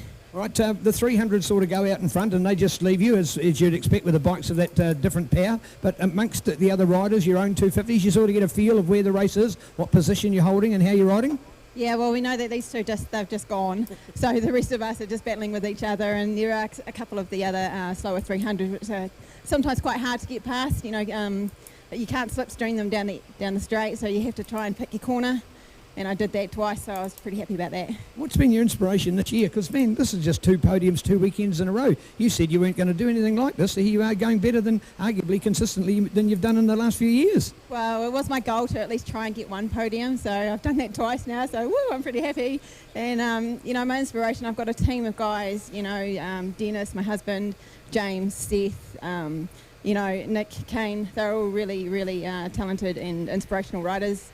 And of course Avalon, you know, she's a real cool chick, and to go that fast, she's just an inspiration to me as well. Beautiful words. Let's hear it again for Angela. Just fantastic, man, oh man. And thank you, the other competitors, for doing it, and some work to do out there. And in the words of Angela, you guys are gone. Why is it that you're gone so fast? I honestly don't really know. I guess I've just found something over the off season and really just made a huge jump from where I was last season. Yeah. Hey, tell us about this flash gear, because does good gear make you go faster? Oh, honestly, I couldn't thank Race Supplies enough for the gear. Seriously, this suit. Right. Apologies for that abrupt finish. We're brilliant, and running went ahead to of time. Sidecars, race so, 15. Just while we're waiting for our next guests to join in, we'll show some sidecar racing. This was race 2 from Levels at that same meeting, and they'll just start up now. Weekend and 8-lapper brought to you by Obsolete Iron Motors in Pleasant Point. Obsolete Motors, your car and motorcycle servicing, fabrication, warranty, fitness and classic vehicle displays, right at 87 Main Road, Pleasant Point. So look out for obsolete iron motors on Facebook. As we see the sidecars, lights on and away. There we go, good start from Dennis Charlotte on the outside, so he will lead them into the S's. And Andy Scrivener, Tina McEwen, they had to do it tough yesterday. Followed Dennis for a few laps and were quite impressed with his speed already in his second meeting for a sidecar. So he leads them into Castro and out onto the back straight. Jared and Kelly Winter got a good start from third on the grid. They are third in the race at the moment with Dave MacArthur, Tony New in fourth, with Gordy McEwen and Louis Scrivener doing the passengering there on the LCR in fifth place. So they were on the podium yesterday. So that was a great little fight we kept our eyes on. Third, fourth, fifth yesterday with that being a full role reversal with those positions when they finish the race. So this is an 8-lapper. It is Dennis Charlotte leading into the McKissick curve. So one of the greatest corners you could imagine on a sidecar. The full sweeping left-hander. It just about comes back around on itself. And Dennis Charlotte and Will Climo doing the passengering there. Heads up into the hairpin. Andy Scrivener in behind them. So they were quite happy to follow Dennis for a few laps, but then decided to pull the trigger. Andy Scrivener was 3.9 seconds faster in qualifying, so a real class act to have Andy down here and around 2 at levels. Into the bus stop they go. Dennis Charlotte, the 83 on his sidecar, heads into the checkered flag finish line for the first of 8 laps. Andy Scrivener, Tina McEwen there in second place right behind them. Jared and Kelly Winter. Kelly doing the passengering there for Jared. In third place with Dave MacArthur right there on the back of them as they head into Castro. Gordy McEwen and Louis Scrivener there in fifth place as we watch Andy and Tina getting in behind the slipstream of Dennis and see if they've got an answer for them into the left-hander. They're not much in it. He's going to pull out and get an under-braking into the left-hander, the John Jones Steel 90-degree left-hander, and it is Andy Scrivener getting it done. A great textbook sidecar move there. Just took the line away on the exit. And they head into the McKissick curve with already about an 8 sidecar length advantage. They swing round the left-hander, and it is Andy Scrivener with Tina McEwen there in front with Dennis Charlotte and Will Climo in second. Back to Jared and Kelly Winter, who are having a good little battle for third and fourth position at the moment. So we see Jared and Kelly going into the hairpin there with Dave and Tony, fourth place, and Gordy and Louis in fifth. So a great little 5-way fight for the sidecars. Only 5 of them out on track, and it is Andy Scrivener, Tina McEwen. They lead into the S's with Dennis Charlotte, Will Climo there in second place. Here we go back to Jared and Kelly, head into the S's. So interesting to see. We've got Dennis Charlotte up the inside in Castrol, so I'm not sure what happened to Andy there into Castrol, but Dennis stuck up the inside and has taken the lead back. So Andy had a little mistake there into Castrol. Doesn't look like there's any problems with the bike, so they carry on down into the left-hander. This time Andy not quite close enough to have a dive for the lead. So Dennis Charlotte back in front, just as we'd seen Andy pulling a little bit of an advantage. Just made a bit of a mistake into the Castrol sweeper, and it is Dennis Charlotte now who's in charge of this one as they head around the McKissick curve. Andy right there behind him. Great little sidecar shot on the CtasLive screen as we see Dennis Charlotte into the right-hander with Andy right in behind him. So not really enough room for him to pass on the inside of the hairpin, but he's going to definitely push right up on him and head out onto the front end of the circuit. Dennis Charlotte with his first campaign in a sidecar, one of the only New Zealand motorcycling titles he has not won.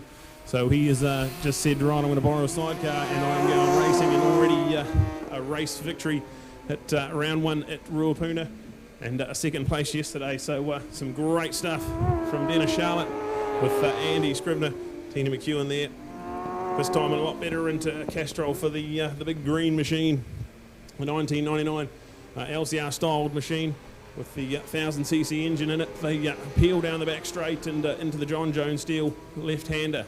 Dennis Charlotte, real legend. The Mega Motorcycle Centre man, he had a busy week rebuilding people's gearboxes and engines, and still found time to get himself ready and come racing here for round 2 of NZSBK, and already showing his mark on the sidecar field. So Andy and Tina were quite impressed with Dennis yesterday on the podium, and said well done to him, because it is not easy just to step into a 3-wheeled machine, especially after you've come already on a race on the 650 twin, already in the Superbike class, so to come out and swap it for 3 wheels Big ups to Dennis Charlotte. And Andy was more than happy to give him the praise on the podium yesterday. Jared and Kelly Winter in third, definitely under a bit of pressure now from Dave MacArthur, Tony New doing the pastoring there. So that battle for third is definitely heating up with Gordy McEwen and Louis Scrivener there back in fifth place. A little lonely ride in fifth as we see them cross the line. There's 4 laps to go. We're at half race distance. Brought to you by Obsolete Iron Motors right there in Pleasant Point in the north of the South Canterbury, should we say, just north of Timaru there. And there we go. Andy Scrivener's got the job done into first place ahead of Dennis Charlotte, who's going to come up alongside him. But Andy will have the inside as they head into the John Jones deal. Left-hander, they're side by side. Nothing in it, but it is going to be Andy Scrivener with the line, and he will lead them out of the John Jones deal, left-hander, and into the McKissick curve. Dennis Charlotte definitely trying to argue the point there, but not quite close enough to have a little move. Andy Scrivener now back in front, and what a good drive from him there as he heads up into the hairpin. Tina McEwen on the back there doing the pastoring of that machine, and they are definitely a class of the field there with a comfortable 1-2 at the moment. All right, your car and motorcycle service experts, custom car and motorcycle fabrication, frocks and shocks is the way the boys call it, classic and retro fashions as well. You've got machine shop, stockists of products like Total Oils and Spectro Lubricants, Warren Fitness, classic vehicle display as well. So much goes on. And they are at home at Main Road at Pleasant Point. ObsoleteIron.com. Or email them obsoleteironmotors@gmail.com. So do check them out. Something a little bit different, Obsolete Iron Motors, Pleasant Point. So that's a big little business in a tiny little place. But great to see their support, and we thank them for getting behind the world of sidecars. Obsolete Iron and Brad, Sidecar showing us their class, because Dennis Charlotte can just get that jettison out of the start so well, but Andy Scrivener is able to finally reel him in. Yeah, I'd say Dennis Charlotte, they're definitely not going to have any problems with the engine of that sidecar, so he's definitely one of the better engine builders around the South Island, and what an awesome opportunity he's got to have a sidecar to come racing. There we go, see the battle for third with Jared and Kelly Winter coming under a lot of pressure now from Dave MacArthur and Tony New there, so we'll definitely keep an eye on that one. As you see, Andy Scrivener, Tina McEwen, they've got a decent enough gap. They head in and out of the hairpin. They've got about a 20 or 30 metre gap as they head around the front end of the circuit. Dennis Charlotte, he only had the 8 on board, but he's entered as the 83. So during the week, he's managed to put the 3 on the side of the car, and he is now the 83 of Dennis Charlotte on the white machine there, Warren Dimmock machine. And he's decided to go sidecar racing, and with a win already under his belt on his first race at Ruapunda last weekend, all onwards and upwards for Dennis Charlotte, the Mega Motorcycle Centre man. So we see them coming out of Castro onto the back straight. Andy Scrivener just pulling away a bit more of an advantage, so Andy, a real class act to have him down here. See that battle for third really coming alive with Jared and Kelly Winter under pressure into Castrol from Dave and Tony coming out of Castrol and onto the back straight. There's not much in between that gap there, so last time Dave pulled up right alongside on the back straight into the John Jones deal left-hander, so we'll keep an eye on that one. There's only going to be a lap and a half to go. White flag ready and waiting for when the green machine, Andy Scrivener, comes out of the hairpin. Already we see him with a massive advantage now back to Dennis Charlotte. And then go back to this awesome battle for third. Jared and Kelly Winter on the 37, the blue and white machine, followed closely by the 67 machine. It's Dave MacArthur, Tony New doing the pastoring. Awesome little left-hander there, sweeping around. You can see the wheel trying to lift off the ground, and Tony having to hang out the side. The white flag is out, so up the inside on the hairpin, Dave is going to just nuzzle his way into the third place, but Jared and Kelly hold the line into the right-hander, so they're side by side. There's nothing in it. I think there might have been a little bit of contact, maybe. There's nothing in it. They head into the bus stop. It is Jared and Kelly in third place with Dave MacArthur, Tony New, who've just gone offline, lost a bit of pace, and have given about a 10 bike length advantage back to Jared and Kelly on this last lap of the sidecars. Hey, great news, folks, is that we've got a shorter break now because we want to get ahead of the program. We know we're fighting nature. Most forecasts are telling us there is rain coming, so we were keen to get it on. So instead of resuming racing at 1 o'clock, that will be 12:30. So this is our last race of round number 1 today. We're at 7 minutes to 12 now, so we'll be resuming racing again at 12:30. So look out for that faster one, and of course then this afternoon Timaru Yamaha Superbikes, 20 laps. MTF Finance 300, 12. Of course, Timaru Metal Recyclers Supersport 600, 20 laps again. So we've got some big racing to get through this afternoon and all the right things to do. And of course, at the end of the day, the Alan Ramage Memorial, race 1, 2 and 3, those back-to-back races, 3 laps, 3 laps, 3 laps. That's race 23, A, B and C. So it'll be a climatic and a different kind of a way to finish our day with our smaller bikes and getting the accumulation, because what the riders do is they reverse grid. So if you've got pole in one race, you're at the back of the other and in the middle on the other. So it gives an opportunity to get a balanced ride, and the accumulated points give us the winner at the end. And Brad, back to the sidecars, you've got to finish. Yeah, checkered flag there. Andy Scrivener, Tina McEwen, dominant performance there. They end up with a massive 3.6 second win over Dennis Charlotte and Will Climo coming through in second place. And then we see Jared and Kelly Winter through the bus stop now and on to the front straight. So finish line there, so good podium there, Jared and Kelly. And then Dave MacArthur, Tony New, they come home in fourth. And then we look to see Gordy McEwen and Louis Scrivener, and they're coming through the bus stop now as well. So all 5 finished and not too distant. They've been stretched apart by bigger margins than that in the past. So good stuff from our sidecars and some great racing there. So Neil will run down there, see if he can catch some podium action. But yeah, big thanks to Obsolete Iron Motors bringing you the sidecar action, and Andy Scrivener, Tina McEwen doing the passengering, and Dennis Charlotte with Will Climo doing the swinging for him. Jared and Kelly Winter, Kelly doing the swinging on the back there. That is your podium for the race 2 of sidecars for this weekend. Coming up next, we have a little short break. And then the big one, the 20 lapper for Superbikes, the third and final 20 lapper for the weekend. Okay, enough of that. So just for the people who've just joined recently, my name is Grant Collingwood, Managing Director of CTAS New Zealand Limited. We're bringing to you live, or as we've called it, ReLive NZSBK 2019 Special Edition. And so what we're doing today is 4 hours of live streaming, and we're showing you a range of feature races from the NZSBK 2019. And between some of those races, we're having guest stars coming on live, and they're joining us in pairs and talking to us about how they're going, what they're racing, what they think of the championship and stuff like that. And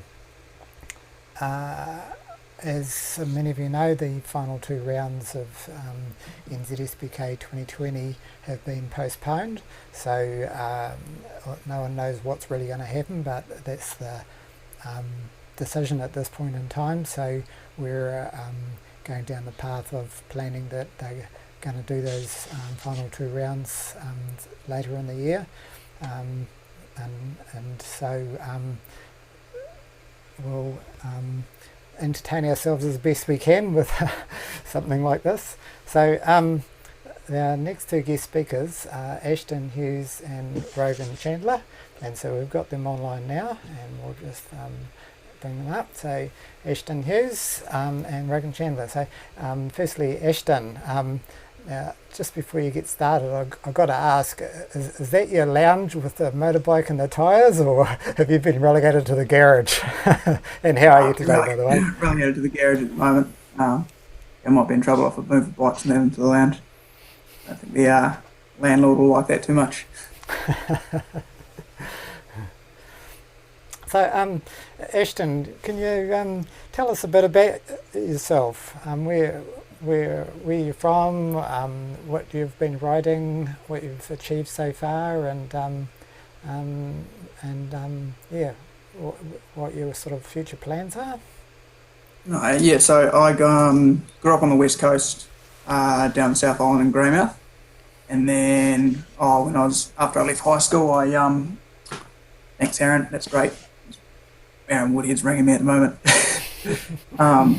Yeah, finished high school, and then I moved up to Humston North for work. So yeah, ran away and joined the Air Force, learned how to fix helicopters, and then yeah, I started racing when I was probably 15 or 16, just sort of pretty quietly, not really too serious. And then once I kind of started making a bit of my own money and stuff like that, I could sort of afford to do it a bit more often. And then yeah, so I really started into the racing side of things. Sort of 4 years ago, racing out of Manfield. Thanks for Rogan. or eventually caught up to him a little bit, still chasing around. Yeah, so at the moment I'm racing Triumph 675. Help with Scott Structural on that just this year. So yeah, I've had that bike for 3 or 4 years now, and yeah, so really coming to grips with it. Excellent. And are you planning on sort of continue to race that, or you want to move up to something else? Yeah, like I mean, certainly like at least next year. Like I think this year I've really only felt like I've just come to grips with it. You know, and really on the pace now. Like, sort of, you know, last year was almost there. The year before that I was a bit off. But yeah, so this year I really sort of felt like I could, you know, even get a win on it, which would have been awesome. But I don't know, we'll wait and see whether that happens or not. And Rogan's shaking his head. You know, qualified pole for you, mate. Not if I can help it, he says. So certainly the Triumphs have really come up in the world as far as competitiveness with the in the 600 field, that's for sure. Oh, absolutely. Like at like certainly like at our level, they're a very competitive bike. Like I don't think you see them in like World Super Sport and that as much now, and that I think that's because of the size of Triumph, the company itself. You know, they don't really have the funding to race at that World Super Sport level. But in terms of like a standard package that you can buy off the shop floor, like, you know, they're very capable and you can get good power out of them, you know, without doing too much. Like if we went to the super stock rules that were proposed a wee while back, you know, that would have been perfect for us because, you know, you can't really do too much to them. They make good power standards.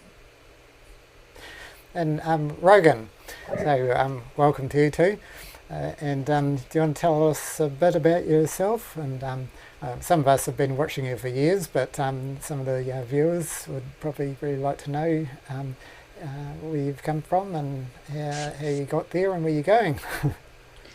Yeah, well, I've been racing for about, I think it's like 8 years now. I started motocross when I was real little, like 3, and then made the switch to road racing after I broke both my arms, so I was kind of like, I don't really like motocross anymore, and just made the switch to a bit of a safer sport. But yeah, I've been doing about 8 years. Started out on a little 150, and sort of moved up the classes a bit. Had a bit of a weird. I was meant to move up to 600s a bit earlier, but did another year on the 300s during the super sport class when that first started, and that was actually good. That's how I made the link with Yamaha, and they've sort of been backing me since then and helping me out. And when the new R6 came out, I jumped on that, and I've been on that for about 3 years now. So that's sort of where I'm at the moment. And how about the you went into the Moto 3 last year? Do you want to sort of tell us about that? It was, some of us were reading your Facebook pages, but give us some good stuff. Yeah, well, that sort of just came about because I did the 125 championship for a bit, and I rode the 125 GP bikes, and so I sort of was in that little sphere of the community in New Zealand that are into the GP bikes, and Jack and Chris Malcolm, they brought over 2 Moto 3 bikes, ex-Calix KTM, and I was just talking to them one day, and they sort of spawned the idea of trying for a Moto 3 wildcard.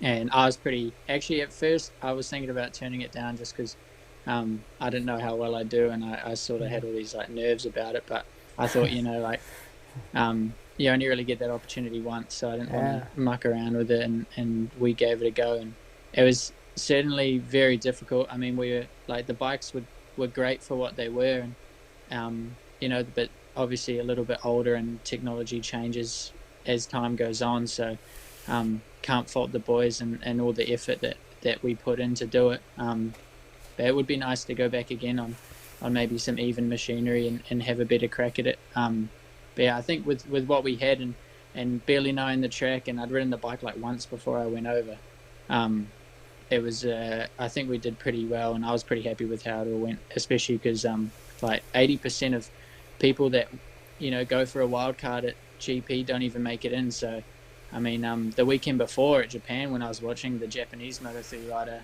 who's the national champ, didn't even make it in his home track. So we're pretty happy just to qualify and like get on the grid. So yeah, that was definitely an experience I won't forget. Yes, certainly. I don't know about other people, but it was news to me that you actually had to go through that qualifying before you're actually allowed to race, and it's not just about the money, is it? Yeah, well, they're pretty strict over there, and we had a few issues that we had to sort out, like on everything really. Like your helmet has to be to a certain standard. You have to have suits with an airbag in them, which is sort of new technology at the moment. And then just everything with the bike, but it's also weird on another point that like here where there's quite like scrutinous bike checking and helmet checking and that, but when you're out there, there's no check before you go out on the track. They just sort of like, you're at a GP level, you have to have it, you know what I mean? So so it's such a different culture over there, but definitely a bit of a shock to the system going over there and seeing all that, but it was cool. And so how do you how would you rate like we're only little old New Zealand, and our NZSBK championship, we're really trying to lift it professionally and make it a fun series as well as a enjoyable and competitive series as well. Yeah, well, I think the riders sort of, it's such a small championship, and it's we're in a small country, but I mean, you look at people like Shane and probably Damo in the future now that he's heading over to England as well. Like they're doing really good overseas, and I think that shows sort of the talent that can come out of this country. And I think I definitely think personally that the championship is getting better every single year. And it's sort of it has its highs and its lows, or whatever things that we need to work on. But I think that's every sort of championship, and but I definitely think it's on the up, and I enjoy coming to the track every time. So yeah, I feel like I'm going to keep coming every year. Now, Ashton, well, maybe this is a question for both of you, but in the 2019 year, you guys finished 4th and 5th. And you probably know what I'm going to say now. In the current championship, Rogan's 2nd and Ashton, you're coming 4th. So what's your plan, Ashton? Well, at the moment, my bike's painted up with a number 4 on it. It's kind of sealed in there. So, good answer. If we call it now and I get 4th, then that's perfect. I mean, that means I don't have to do any painting. It's great. But yeah, if we get another round or something like that, that could be good. A few people have touted the idea, like all the South Islanders have got bikes up here, so maybe we do one round if we can get that in. That'd be cool. If that was at Manfield, that's Rogan and I's home track, that'd be even better. That's sort of that's my ideal thinking. I'd like to think that since both rounds are postponed, if they're going to run one, they can run both, because it would suggest that the virus thing is aside and we're on the way again.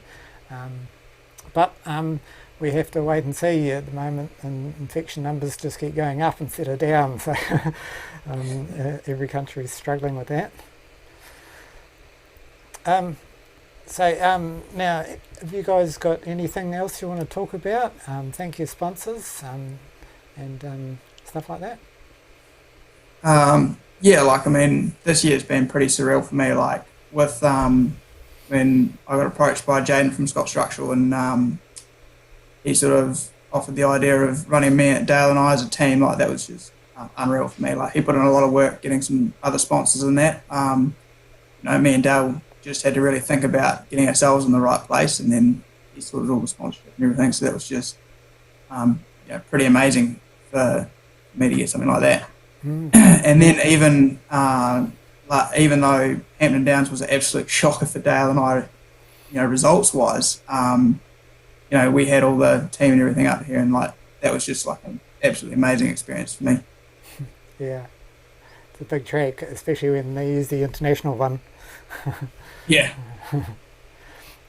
And Rogan, how about you? Certainly Yamaha, they're fantastic the way they've come on board with the whole series sponsorship as well. Yeah, I think I'm enjoying it just because they're putting a lot of effort in and a lot of time in this year, and it sort of shows like we have quite a good system at the track, and everyone puts 100% in. So I was pretty happy to continue with them this year on the 600 again, and Steve Lloyd, who runs the sort of Yamaha development team that we're a part of, me, Cormac and Harry Parker. He put together a super good package this year, and we built up a fully super sport bike this year instead of running a stock one like the last 2 years. And that's it definitely helped a lot, and we've got a few more things that we can use, like a few more things up our sleeve that help us out. But those guys run a pretty good package, and I'm happy we all get along in the pits. And I think definitely like at Hampton Downs, it really showed that we started to figure out having a good environment at the track, and how much that benefited me as a rider, like how much just my headspace and actually enjoying being at the track. When we all enjoy it, but sometimes I let the pressure get to me a little bit. So Hampton Downs was definitely a big thing I'm working on enjoying it, and those guys helped that out a lot. So yeah, I think just big thanks to the team. They keep everything moving and they keep it all working. That's fantastic. Yeah, it's certainly great to have a excellent series to race in, and getting sponsors is important, and we do need to remember all them, and certainly Yamaha's stepped up this year, and that's just really great. So okay, Ashton, Rogan, thanks for calling in today. It's been excellent. So now we're going to switch to a feature race, which you guys are both in, and so did I beat him, or did I lose?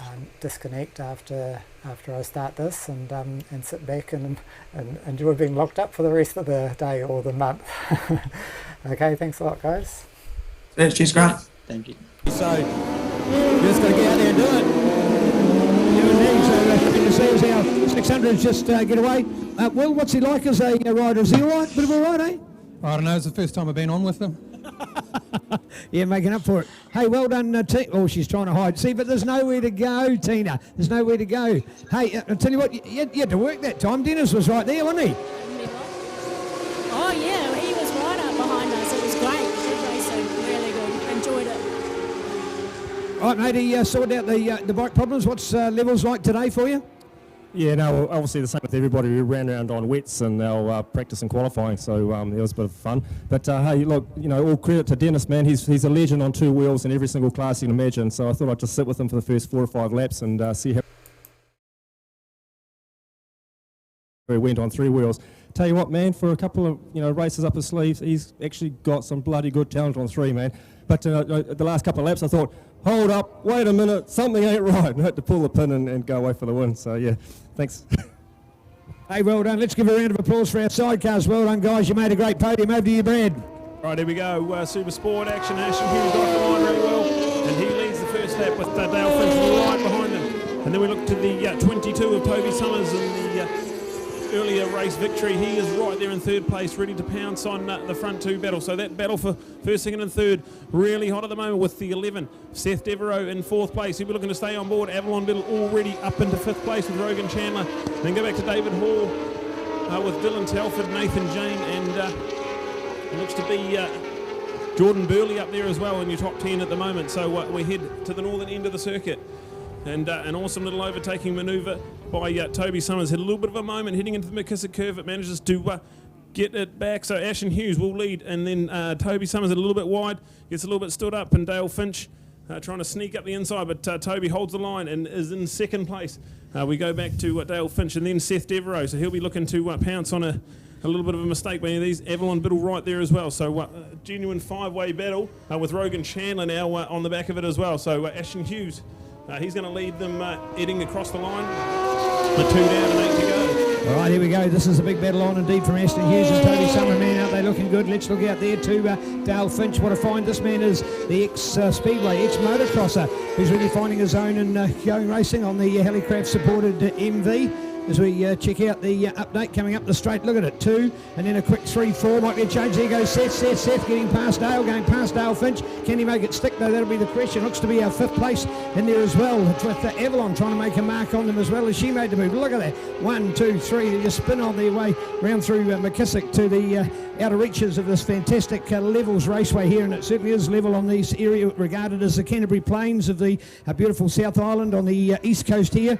And looking at this fantastic track, man, I love this track. One of the busiest tracks you find in the car. Oh, it could be a change. There goes Toby. Looking at Toby up in front. Does he make it stick on the hairpin? And it's a matter of, does he make it hold? Yes, he does. There is the Toby Summer Show coming to town on the Carl Cox Motorsports supported Mad Love Media Kawasaki ZX6R, and it is Toby. And look at that already, Brad, let alone the fact that he's gone to lead. He opens the buffer. Yeah, he's definitely desperate to get out in front, and he's done it with a couple of awesome moves. So Toby Summers out at the moment. He's already got a 5-bike link advantage back to Ashen Hughes, who's coming under pressure from Seth Devereaux up the inside of Castrol, and Seth Devereaux now in 2nd place, but he's had to do it the hard way. So Seth Devereaux maybe touched the grass, I think, had the back wheel step out a massive moment down the back straight. So that'll give Ashen Hughes back 2nd place with Avalon, going to make it a 3 wide into the left-hander, pulls out of it and lets Ashen Hughes go around the outside. So absolutely unbelievable racing, and Seth Devereaux, that would have given him a bit of a fright, I think.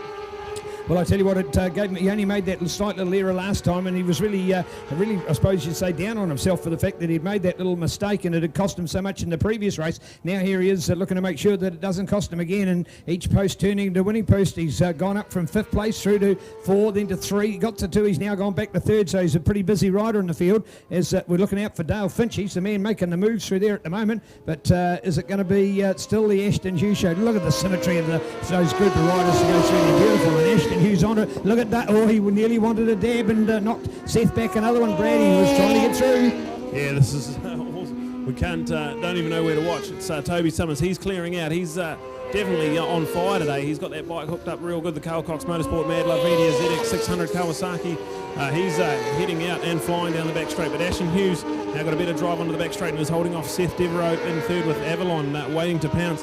Avalon already said she finds it quite hard to pass around level, so she'll be happy to just circulate and wait for a mistake, I think.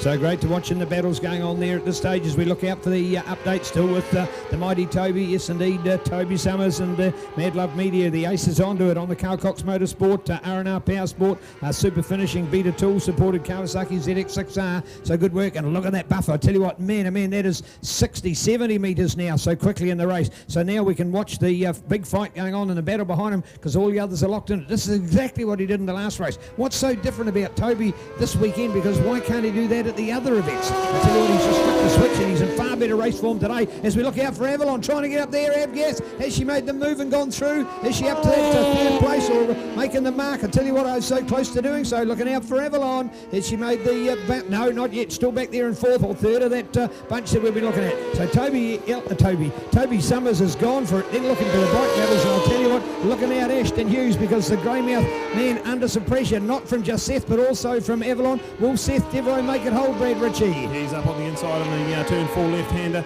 I have to catch the orange bike. He has made it stick. So the orange number 11 of Seth Devereaux up into 2nd place, and he'll be desperate for some big points after throwing it away in the first one. Ashen Hughes into 3rd, and Avalon Biddle definitely right there in 4th place with Dale Finch there as well in the Helicraft MV Augusta. Right, Timaru Metal Recyclers, proud to sponsor our Supersport 600. Great quality racing here in New Zealand. One of our creme de la creme classes and sport, as it is, of course, for racing around the world as well. 600 Supersport as we go to watch 22. Toby Summers looking at 11 now for Seth Devereaux up there. Then go to Aston Hughes, Avalon, when she had a chance to bounce for 3rd. Still ended up in 4th place, but she was about to pounce on Seth Devereaux. He's been able to go past Aston Hughes for the first time. Rogan Chandler is in there along with Dale Fitch and David Hall. These are all people that have ended up at the podium at some stage in racing in the last few months, either in the build-up Suzuki Series or here with our NZSBK 2019. Then check out Jordan Burley along with Nathan Jane. Go to Dylan Telford back there in 10th place. So some quality riders. But check out the likes of Roy Walker Holt back in there along with also Rob Whittle. Tarbin Walker, debut year for them, in 13th place out of a field of 20 riders. That's a fine effort for a young man making it happen in a short amount of time. But Brad's been watching it. It's back to the race leaders, Brad. Yeah, just unbelievable stuff. Toby Summers, he's stretching out that advantage more and more and more. So he's definitely got it all dialed in and sorted out the bike issues he had this morning. Well done to Toby Summers. He's through the bus stop and he'll have 3 laps to go. He'll cross the line and then this battle here, this is, don't know where to look. Seth Devereaux, Ashton Hughes, Avalon Biddle, Rogan Chandler and Dale Finch, all dicing, chopping and changing as they head out of the S's and down into Castrol. There is nothing between second, third, fourth, fifth and sixth at the moment. They head around the sweeper and out of there. Other guys out there, David Hall in a lonely 7th place with Jordan Burley, Nathan Jane and Dylan Telford in the top 10. So just a great depth of field in this 600 Supersport action brought to you by Timaru Motorcycles. Well, a good prompt there from Mad Love Media with regards to lap records. We're 0.6 of a second away from a lap record, but I think from a Toby point of view, he's the fastest time. I don't think he needs to push it. The perfect conditions from a lap record, because it has not been hot today, but it's certainly a lot milder than it was today, plus the fact that you've got a very good track surface overall with that rain that's washed it clean, and without effectively having that after a car meeting on here means that there's little rubber on the track, so that means that the bikes have got a much cleaner surface to race on. But Toby doesn't need to push it as we take it up. Oh, how's that? Oh, Seth, oh look, man, is he going to hold on to that one or what? And there we go, look at Seth, he must make the pounce this time, yeah, and Seth looking to get up there. So Seth Devereaux, is he going to hold it? If the rest of them going to hold it as well? And it's Seth for that second place. Oh, so close. Yes, indeed, he is holding on. It came right up on the tail of the lapper. That was what we were thinking of. Well, wow, how is he going to come out of this one? And he nearly had to go to overtake it, but he did the right thing by buttoning it off. And then he'll have a run through as we go to Ashton Hughes, Avalon Biddle, Rogan Chandler and Dale Fitch. Have a look at Ashton having a little look up at the inside on the left hand there, but Seth shuts the door away, so Seth Devereaux still holding on to second. But Ashton Hughes, awesome ride from Ashton Hughes. He's fighting for third place at the moment with Avalon Biddle, definitely right over the back in that Spectra Motorcycles Aussie Performance. MTF Finance Kawasaki had some great legs down the straight, so definitely look for Avalon to come alive at the end of this race. All right, so we've had our Stroud clan joining us up in the box on numerous occasions, but we're missing Jesse this time, so not quite sure, but we're back with Caleb here at the moment. Caleb, does this 600 racing, does this delight you? Is this a class you'd like to aspire to one day? Yeah, maybe someday. Yeah, keep up with the bigger boys. Keep up with the big boys. All right, Jacob, 600s racing out here. Hey, you put together some fine quality racing yourself with 300 and also our super light class today, but 600, this is where you want to aim to? Yeah, I did dabble since I was on the MV a couple of years ago. It's just great racing out there. Some awesome top quality guys in New Zealand. As they go to the last lap, they're still as close as you can be. So you will probably hit in 600 next year, and this is what we have to look forward to. So this is awesome. Great to see. All right, Team Stroud up here to join us. Honoured and a privilege to have this family on top of the game as Brad still goes back to watch the racing for us. Yeah, white flag, one to go, and it is still Toby Summers well in control of this one, heading up and into the hairpin section at the moment. So Toby Summers still there, he is coming into the picture. He's into the hairpin there with Seth Devereaux still fighting off Ashton Hughes and Avalon Biddle. They follow each other through the hairpin. No big moves there. So Seth Devereaux holding on to second from Ashton Hughes, and then Avalon, Rogan and Dale there. So here it is, Toby Summers through the bus stop and checkered flag. So Toby Summers, well done to Toby. Seth holds on for second, third for Ashton, fourth for Avalon Biddle, Rogan Chandler in fifth place with Dale in sixth place. So Toby Summers with 2 wins and Avalon with a third and a fourth. That is a big points haul here for Toby Summers. So he'll be loving the fact that we've got 4 races at levels. There's David Hall coming in ahead of Nathan Jane with Jordan Burley and Dylan Telford rounding out the top 10. Some magnificent racing as the Ashton Hughes popping a big wheelie down the back straight. He'll be wrapped. Awesome podium position for Ashton Hughes, formerly of Greymouth on the Hughes Motors Drive Daytona for Nationwide Accessories and Courtesy Motorcycles Palmerston North, was along with Dallas Photography helping out Ashton Hughes. Brilliant result on the podium. But it was the 22, the Mad Love Media man, Toby Summers. He's 2 from 2 today on the Carl Cox Motorsport Mad Love Media Summers Plumbing ZX600. He'll be super stoked. He wants to win at all costs, Toby Summers, and he's done 2 from 2 today. He'll be wrapped. Seth Devereaux had a DNF in the first one, but the Underground Brown Mega Motorcycle Centre Triumph man picking up second place. He'll be pretty happy with that after a good qualifying session this morning. Avalon Biddle 4th place, valuable championship points in a long 5-round series. She will be pretty happy to get that one out of the way. Go back to Rogan Chandler, just coming strength to strength on that new Yamaha Blue Crew Lazu R6. With Dale Finch, Helicraft Racing MV Augusta in 6th place as well. So we'll cross down to Neil, who will have podium for race 2 of the 600 Super Sport, brought to you by Timaru Metal Recyclers.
Pass one on. Here. Hey, awesome to catch our podium. Here it is, the bonus 600 race. I don't know whether it was the first one or the second one. Officially, it was the second one, added to the field after, unfortunately, these guys and gals didn't get as much racing at round 1 at Ruapuna through a whole different lot of circumstances. But first of all, Ashton, the bonus race today, are you happier to be here to race it and get on the podium, or would you prefer Ruapuna? What's your better track? Well, I'm not too sure. This weekend's gone pretty good so far, so let's stay here. Yeah. All right, indeed. Hey, man, what an awesome dice out there. How did you fight with those guys around you? Yeah, well, when Seth come through, he put earlier on the race there, and then he went quite wide coming out of turn 3 and ended up on the grass, and he sort of got pretty crossed up, and I managed to nip past him again without crashing into him. So, but I knew he'd be coming again. But thank you for that. Yeah, so it was bloody good fun. Yeah, it is good fun indeed. Happy with the Hughes Motors Triumph today?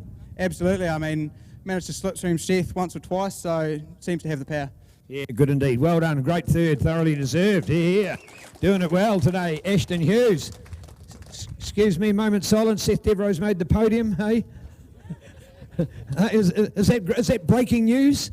Yeah, apparently it's breaking news if I make the podium in the dry. Yeah, exactly. Valid point. So started out the day all in your favour for the wet, Seth, but hey, congratulations. What was the secret that time? Bit of motocross halfway through the moto? Did that scare the competitors off? What was it? What was the tactic behind that? Honestly, I think I've got the pace to go with Toby, but I've got to learn how to start a motorcycle. So the first one was a ripper, and then unfortunately I got mugged with Richie going down, and then his last 2 have been pretty dismal, so I've made life hard for myself. But hats off to these boys, especially Ashton. I don't want to take it away from Toby, but first year kind of at this level, and I remember going to the Greymouth Street Race a few years ago, and I was like, oh, some local guy or whatever. And then in no time at all, he's one to look out for. So my credits to this kid. I mean, he's building his own bike and doing it tough, and that's hard. I remember those days.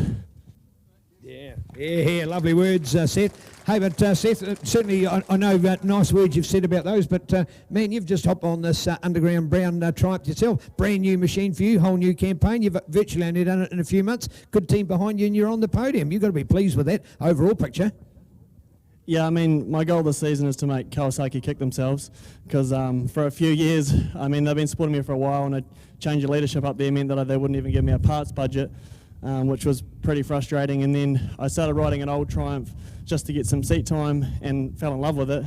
And then kindly Dennis and Ange from Mega Motorcycle Centre and Tony and Vicky from Underground Brown obviously gave me a beautiful bike, and I'm really gelling with it, really happy, and it's just a great motorcycle. If Toby was on the orange bike, I reckon he'd go in the threes. So. Oh, there we go, there we go. And speaking about back foot, proving that it was no fluke, and he will lead the points overnight at the end of round one. Groundbreaking news. Let's hear it, Mad Love Media, Carl Cox, Toby Summers. Yeah. Unusual, Toby. There's a bit of love out there for you. Yeah, I don't know why the amount of shit I give everyone, but I think they like it secretly, perverts. Yeah, just want to say, you know, if it wasn't for the team, there's a small team of us down there this weekend, but we're working real well together. We've changed nothing on the bike from Wanganui, apart from the tyres, and yeah, probably need to change some oil at the moment as well. But yeah, just massive thanks, and real happy to, like I say, the first race surprised me, the pace I had on the first few laps, and didn't quite get down to that pace this time. The track was sliding a little bit, but I saw I had a 2-second gap pretty quick, and then just kind of settled into the race and watched the laps count away. But yeah, just, you know, after that red flag, just everyone who run over and helped me. Just thanks to everyone that supports me and that, and especially Kirsten, the kids are here. You know, MMZ are doing a great job. It's all good stuff. So yeah, and the rest of the crew, Livio, Nick, especially Steve, where is he? I don't know, probably having beers. But yeah, just a huge thanks. And roll on tomorrow. It was good that we got the extra race. Well, I'm saying that because I managed to get 2 wins. So tomorrow's going to be a bit trickier, the longer race. Yeah, just see what the weather brings tomorrow. And rain, yeah, rain's good. I'm good with the rain, rather it dry. But yeah, so big thanks, everyone. Thank you. What a brilliant podium, and there could have been another 3 or 4 riders that all deserved their place up there. A very honourable and prestigious 600 class this year. We're looking forward to it. Hey, what about a round of applause? Today, South Canterbury Motorcycle Club, what an awesome day they have run. It's only day number 1. They've fought the weather, they've beaten it, they've got our racing finished. It's before... Okay, thanks for that. So we're running a little bit ahead of time, and so we'll use another filler, but just for those people who've just joined in, I'm Grant Collingwood, Managing Director, CTAS New Zealand Limited, and we're running this ReLive NZSBK 2019 Special Edition, and we're having guest speakers come in and replaying some feature races, and the guest speakers are all live, as am I. And we're doing this this Sunday and next Sunday, 2 4-hour live shows, and this is to because of the coronavirus pandemic, that all events being cancelled and everyone's locked in their homes. So why not do something to help people enjoy themselves for a while. Now, since we're running early, we just watched the Super Sport 600 Race 2 from NZSBK 2019, round 2 levels. We'll just have a bit of a filler for a while we get sorted with our next guests, who will be Grant Ramage and Harry Parker. I'll introduce them shortly. So in the meantime, just sit back and enjoy this.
Okay, hi there, and for those who've just joined, I'm Grant Collingwood, CTS New Zealand Limited, and we're running this show because of the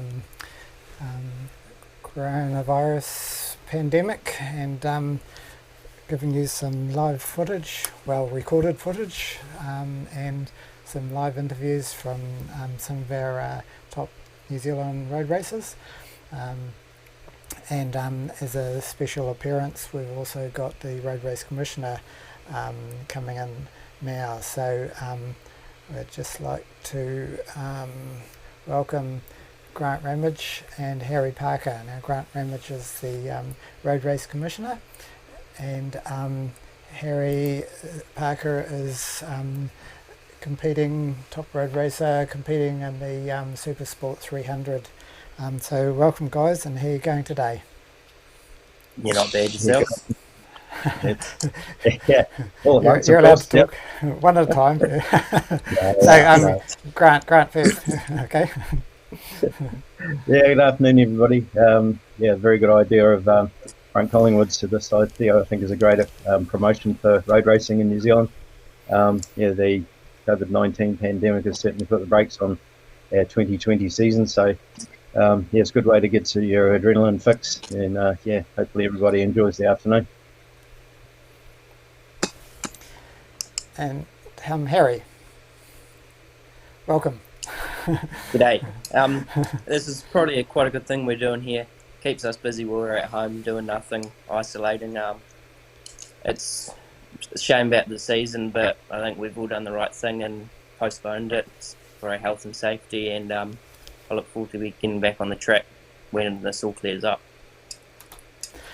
Yeah, I quite agree. When we first sort of started talking postponements, and I was thinking, oh no, we can still do it, but the numbers grew so quickly, infected people that is, not competitors, no matter, it seemed like we did all the right things and still the numbers are going up. But anyway, that's for the news broadcasters to talk about. We're here to talk about motor racing. It's a lot more fun. While we're talking to you, Harry, I've unfortunately got some information here. I'm looking at the results so far.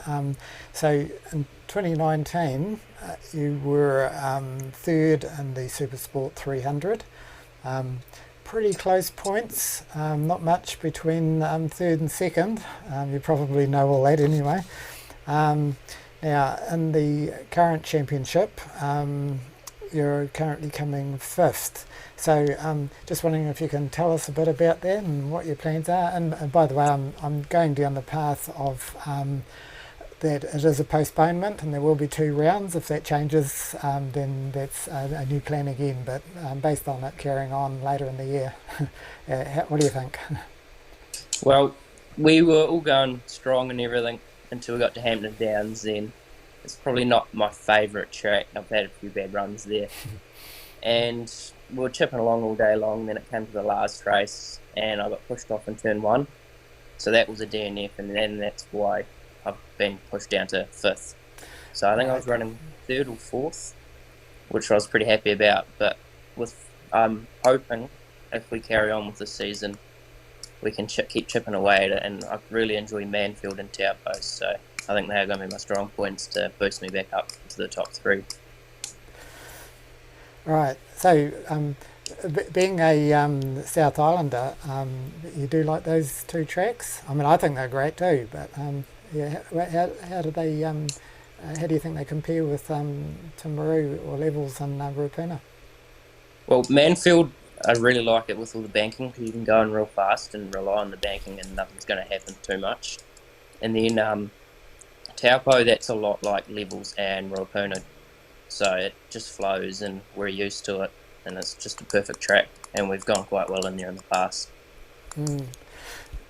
The adhesion of the tyres, it's well, it used to be good at Taupo back when I used to ride. Is it still like that? Yeah, Taupo's still really, really good. But Manfield, we went to Manfield for the Tri-Series and just destroyed the rear tyre. So we've did a few changes with suspension setups, tyre pressures and all that carry on. And by the end of Manfield, we got it pretty good. So I was hoping for this weekend, if we were going to be racing, the tyres would still be perfect. But we'll have to find that out later on in the year. Right. some of the Manfield circuit was redone recently, wasn't it? Did that help? Not really. It was still bumpy. It's always been a bumpy track, but it's probably only going to get worse. But hey, if it's bumpy for me, it's bumpy for everyone else, so everyone else has got to cope with it. And what do you think of the NZSBK as a series? As far as we're only a little country down the bottom of the world sort of thing? Yeah, it's such a good series. Like, when we went over to Aussie, it was a bit of an eye-opener, and I was like, oh, yeah. So then we came back to New Zealand, and then you guys just stepped it up one more this year. Like, the fields are just unbelievable. Like, you look at the 300 Supersport, it's just jam-packed. And if you do one wrong move, you're out in the loony bins behind everyone else. So you guys are really putting a good season on once again, and yeah, I can't thank you guys enough. Oh, great. I'm sure MNZ will be happy to hear that. And yeah, close racing, you just can't beat it. It doesn't matter which class it is. If the racing's close, and the competition is great, so it's good for viewers.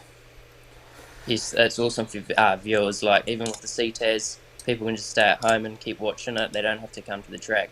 Would like them to come to the track, but not everyone can be able to do that. So it's good having you there videoing everything, so our parents and everything at home can watch. That's certainly what we set out to do way back, was not to replace anything, but to bring the racing back to people who couldn't make it. So in most cases, I think we're doing that. So Grant Ramage, Road Race Commissioner, is that a lot of fun, or would you like to be riding again? Oh, there's a lot of days I'd rather be riding, that's for sure. Yeah, there's a lot less stress, believe it or not, in riding. So it's, the role that I have, which is a voluntary role within Motorcycling New Zealand as the commissioner, it's quite full on. It's very time consuming, but it is quite rewarding at the same time. As Harry just said, we'd like to think we stepped it up another notch this year for the NZSBK series. And there's a lot of other things that go on in the background that the viewers and the public never see, and a lot of the riders don't understand either, to be fair. But yeah, as far as the riding to administrating thing goes, I'd like to consider myself to still be a racer. Well done. Yeah. Now, do you want to talk a bit about the Alan Ramage Memorial Race? We're going to watch that shortly, so it'd be good to know where it came from and how it's run and stuff like that. Yep. Yeah, so it's a memorial race for my brother Alan Ramage, who unfortunately passed away after an accident out at Levels in 1987, a long time ago now. But it is, if you look at the trophy itself, you read the back of it, it basically reads a who of New Zealand road racing. A lot of up and coming riders have won it.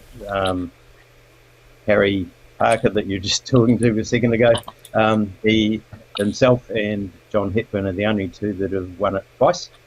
And there are a lot of other, Simon Crafer, in the early days, Andrew Stroud, Aaron Slight, Kattenberg, a lot of people, famous names in New Zealand motorcycle racing that are on that trophy. So, yeah, it's a very interesting format. Unfortunately, I have to give the Australians the credit for the format, because it's something that we saw on TV years ago, and we talked about always running those events, and we never did. So, in the end, we decided on that format for the memorial race. So what happens is it's a 3x3 race. So the riders go out. It's the fastest 12 qualifiers in at the moment 300 Super Sport class. So it's an invitational race. If they don't want to race it, they don't have to, but most of them do it. So yeah, they go out onto the grid, grew it up on the rows, and the guys that are beside them, the three other bikes that are on that row with them, they become their row buddies for the entire race, which is run in 3 separate divisions. And the flag marshal that goes out and stops that row, basically they are the ones that carry on through that. for each one of the restarts. So basically they go out, grid up once, they get the green flag or green light in this case, they do the 3 laps, they do a wind down lap and come straight around and form up again on another row of the grid. And they do the same process again. So it's a 3x3 race, 9 laps in total, 3 wind down laps. Yeah, it's a lot of fun to race, and it's a very, very competitive little event. Harry's ridden it a couple of 3 times now. I'm sure he'd agree that it is a lot of fun to ride in, and just about everybody that rides in it absolutely loves it. Oh, that's really great, and it's run every NZSBK championship, or every time the championships run at levels. Yeah, pretty much. We have had a couple of years that we've missed out due to time constraints. Unfortunately, Levels Raceway is on the tightest time frame of any of the tracks that we go to. So, unfortunately, it's the one that misses out if there is something happens and we're running late. So, but that's only happened a couple of times in 34 years. So yeah, no, it's been very, very good and very well. The guys that go in it, most of them, even when they change classes, will all stand on the wall and watch it because they do realise how much fun it is to ride and how much the guys that race in that and get to the front of it tend to carry on and be very successful in their careers. Right, yeah. Now, Harry, you're living, working in Timaru still, I guess? Yes, I'm still living in Timaru and working at Timaru Yamaha, just apprentice mechanic. So we're chipping along at that. Should be qualified in November, hopefully. Oh, good. And so it's real good being the mechanic there. So if we're quiet, I can always bring my bike in at work, chip along with that, give it a service and a little bit of a clean. And yeah. Right. And so what are your plans after you... are you going to keep racing the 300 next year, or what's happening now? Yeah, we'll definitely be on a 300 again next year. Not quite ready to step up to a 600. So we've still got a bit more learning to do. And hopefully we can be in the top 3 again next year. And hopefully that's just as good racing as this year. Yeah, certainly the R3, is it they're called? The R3s have certainly come out as a pretty competitive and exciting race bike. They have even come a long way since the older model. Like this new model, they handle real good and they do whatever you want. You can point them anywhere you want to go and they'll just go wherever you want them. So can't really thank Yamaha enough for what they've done for us. And do you think they're a good beginners class as well, or do you think young riders should start on something smaller? If you're beginning, I think you should start on the R15s or the Gixxer 150s, just because they're a lot slower bike and you need to learn your racecraft first with the cornering speed and everything, and then eventually after a season or 2 move up to the 300s and so on. Sounds good. Okay, so actually we're going to watch the Alan Ramage Memorial Race now from 2019. So I'd like to thank you two guys for joining us. As soon as the race starts you can hang up and we'll watch the race in full screen after that. So thanks heaps. Is there anything else you want to say just before you go? Sorry. No, just enjoy your afternoon, everybody, and yep, all good. Thanks, Grant. Okay. Sweet. Thank you very much.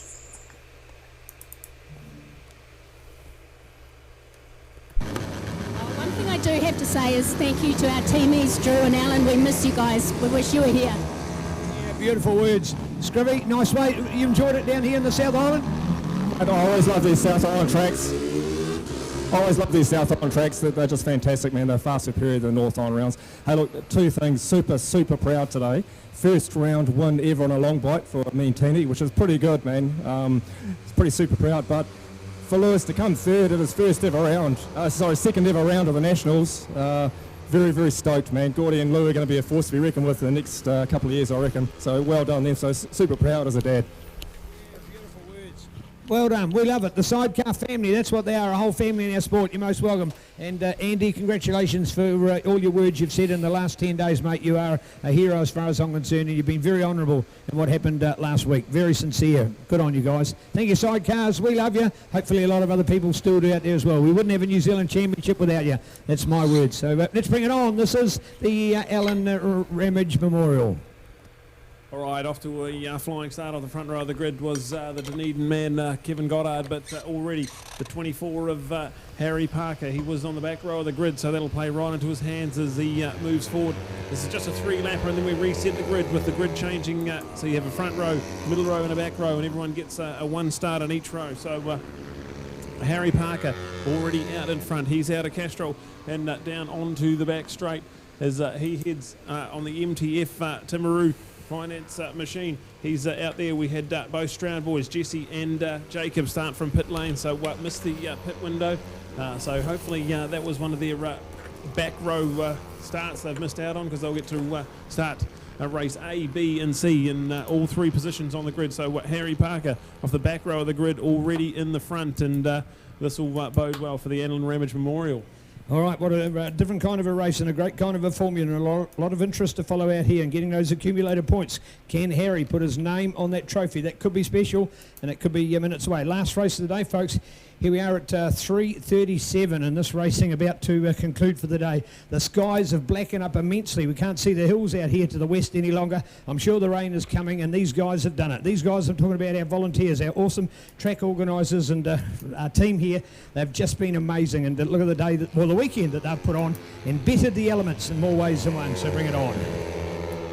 So there we go with Harry Parker taking the white flag. He's got 1 to go in this first of 3 races. Kevin Goddard in second, Hayden Lockhart, Timothy Gray, Chris DeFiore, 15 Watson, the New Zealand Cylinders man in 6. Angus Boyd, a small little 250 production guy out there in the class with the 2 Strouds, Jacob and Jesse, right behind him now. So that's going to be an interesting little battle to see if you can salvage as many points as you can. As Harry Parker, he's out and gone. He's down the front straight, and it looks like Kev Goddard is in trouble there. It looks like Hayden might be up the inside into the left-hander, John Jones Steele.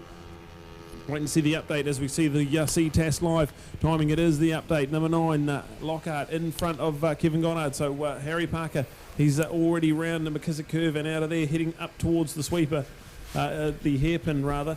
He's out and gone, so he's just got half a lap to go. But it is the number 9, Hayden Lockhart, second place with Kevin Goddard back in third.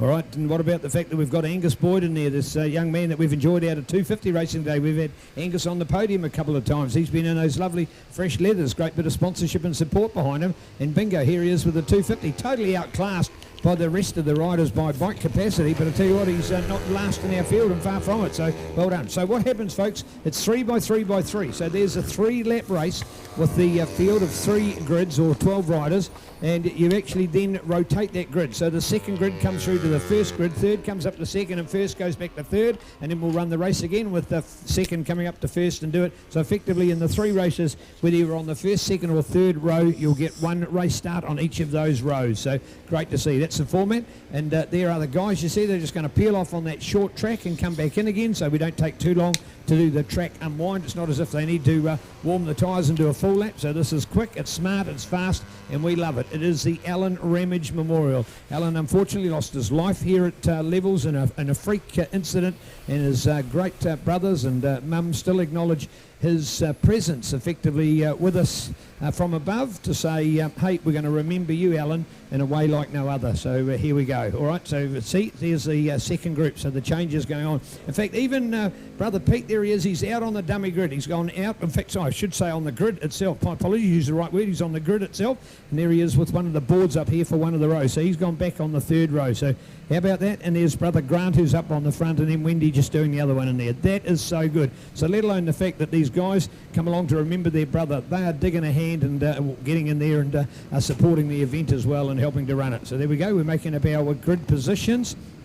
And I think I just wanted to see little Jesse. He wanted to sneak a little bit. No, he's just going to be asked by Peter to go back there, back there, back there. Started out the road before. That's because he wasn't ready, but he is ready there now. So in fact, we've actually ended up, I think, as a 3 by 3 by 3. We only ended up with 9 of them, Brett, in the end. Yep, yeah, there was a few holes on the grid first time okay. round. So here we go. Get the update.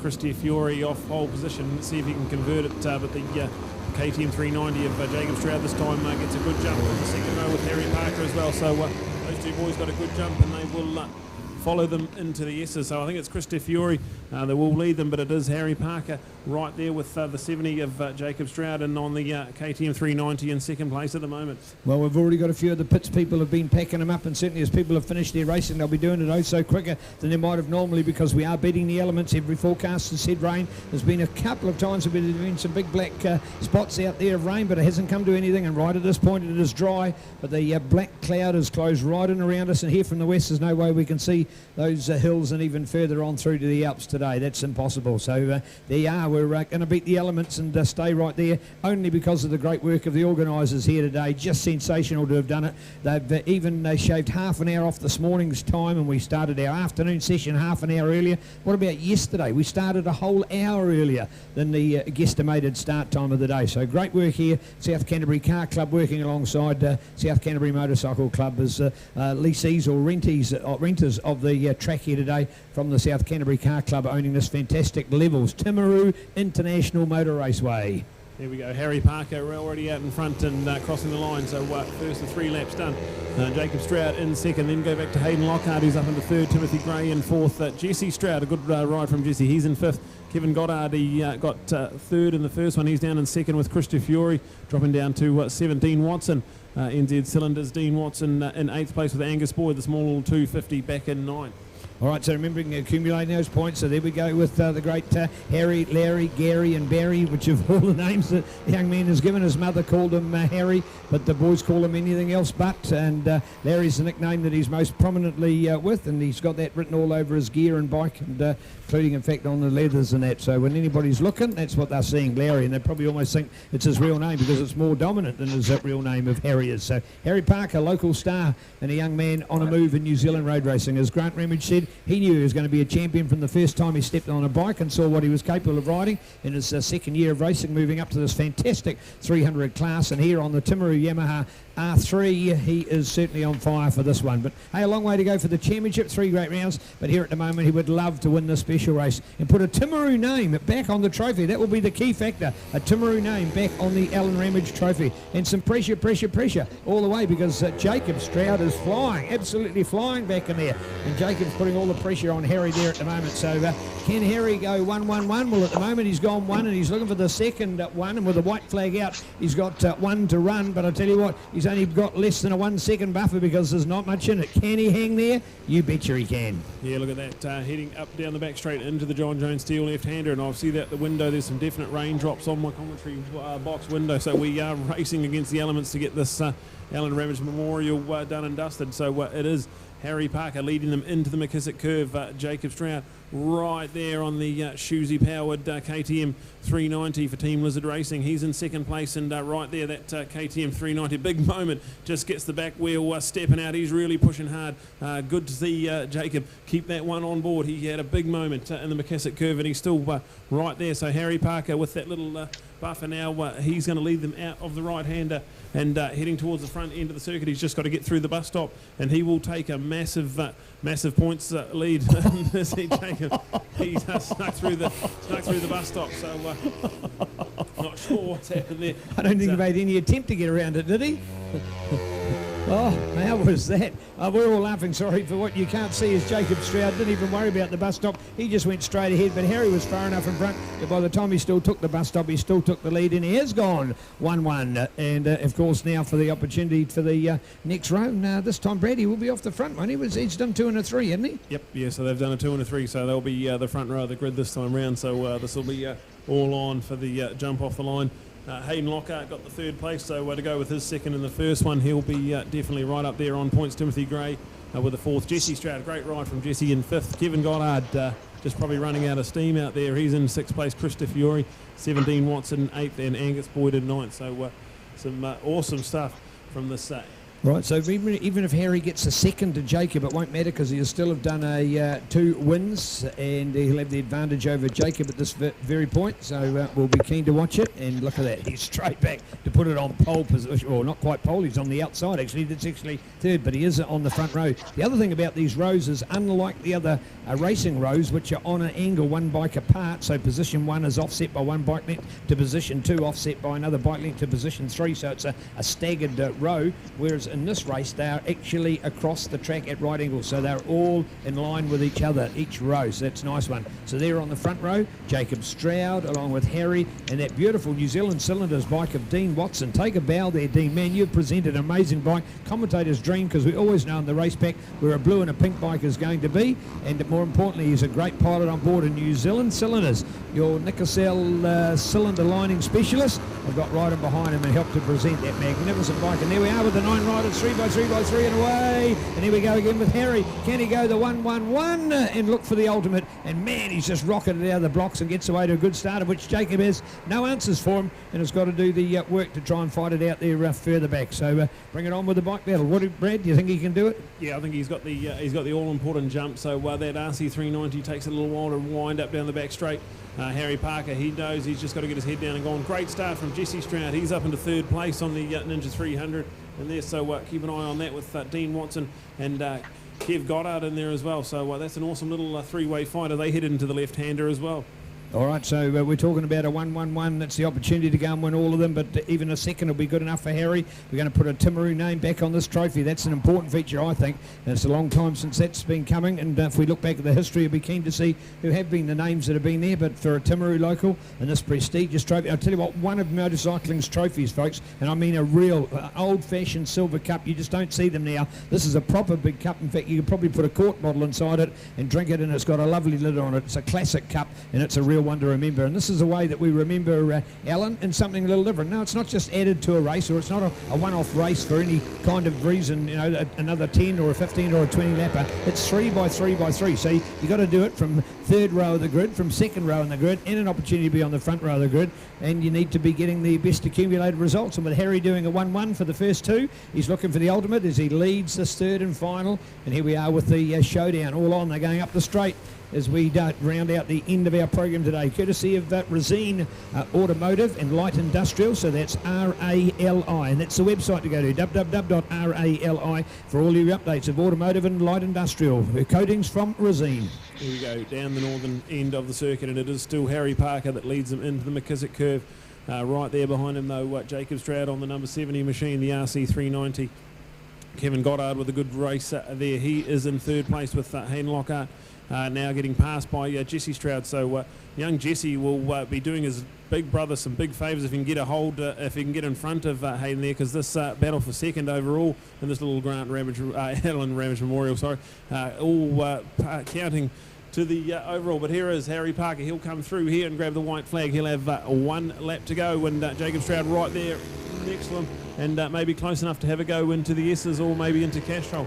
No, it's still with Harry to hold it. Harry's got it. They're heading out of that at turn 2, down through the S, now towards 3. Down through there with Castrol. Lovely bit of cornering by the 2 of them. Great to see the momentum, and that's what it is all about on these little bikes, keeping up that momentum. Drop your corner speed, and you got no chance of pulling out of the corners. Down the straight, remembering the 390's got the punch, but it's right at the end of it with the legs for Harry. And you watch this run then coming from Jacob Stroud. He's going to throw everything at it for the final run. Yes, the 2nd place won't make any difference, but imagine if Harry was to spill it or lose it from here, it would be Jacobs, because he wouldn't get up to get any points in the race. So would have only scored the 2 lots of points, and with a win and his better results than the other 2, it would be Jacobs to take it. And Jacob knows all about that. If you checked out CRC Motorsport coverage last Sunday, because in fact on the screen, about ready to start in 9 minutes time, will be the coverage of the 2nd part of Team Kiwi TV's coverage of Wanganui Cemetery Circuit. You'll find it, but if you look at last week's coverage and see what happens when Jacob Stroud loses it, and I mean lose it, he threw the toys out big time. But you can see it first. Check it out, TV3 on demand. We watched it at home about Tuesday night last week. You can as well. Check it out. There we are, checkered flag, 3 out of 3. Timaru puts their name on the trophy. That is fantastic. So well done. What a great result. Yeah, Harry Parker brings it home. Awesome stuff there from Harry. Jacob Stroud chasing the whole way down in .186, so just under 0.2 of a second in it at the end.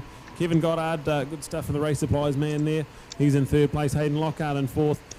Tim Gray in 5th place. Christopher Fiore finishes 6th. Jesse Stroud slipped back to 7th with Dean Watson in 8th and Angus Boyd in 9th. So there it is for the Alan Ramage Memorial. And what a great little concept.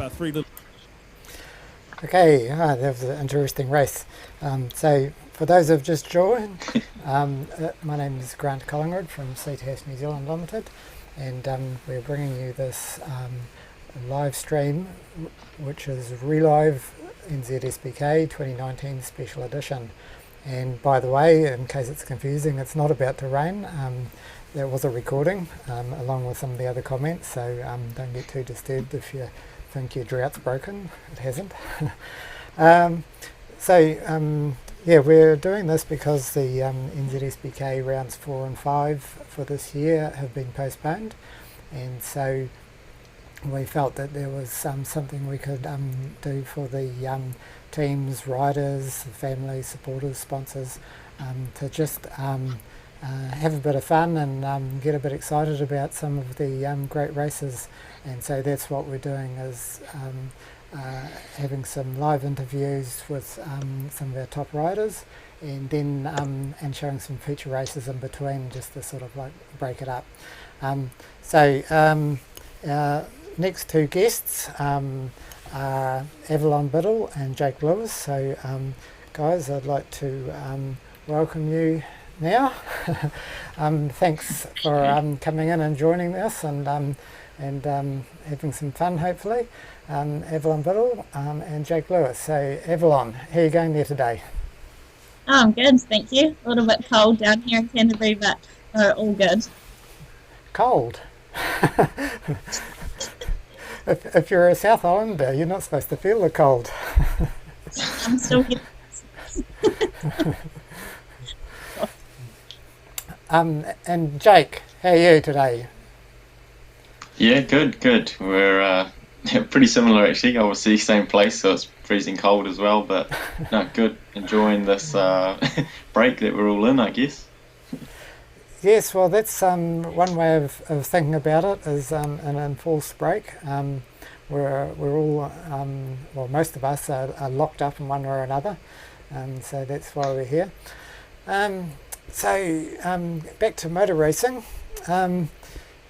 Firstly, Avalon. Now, you're carrying that number 1 on your bike, and it's I feel the weight on your shoulders, because even not having competed hardly ever, but I know that as a motor racer of any sort, when you got the number 1 from the previous year, you got everyone chasing you. Is that how it feels?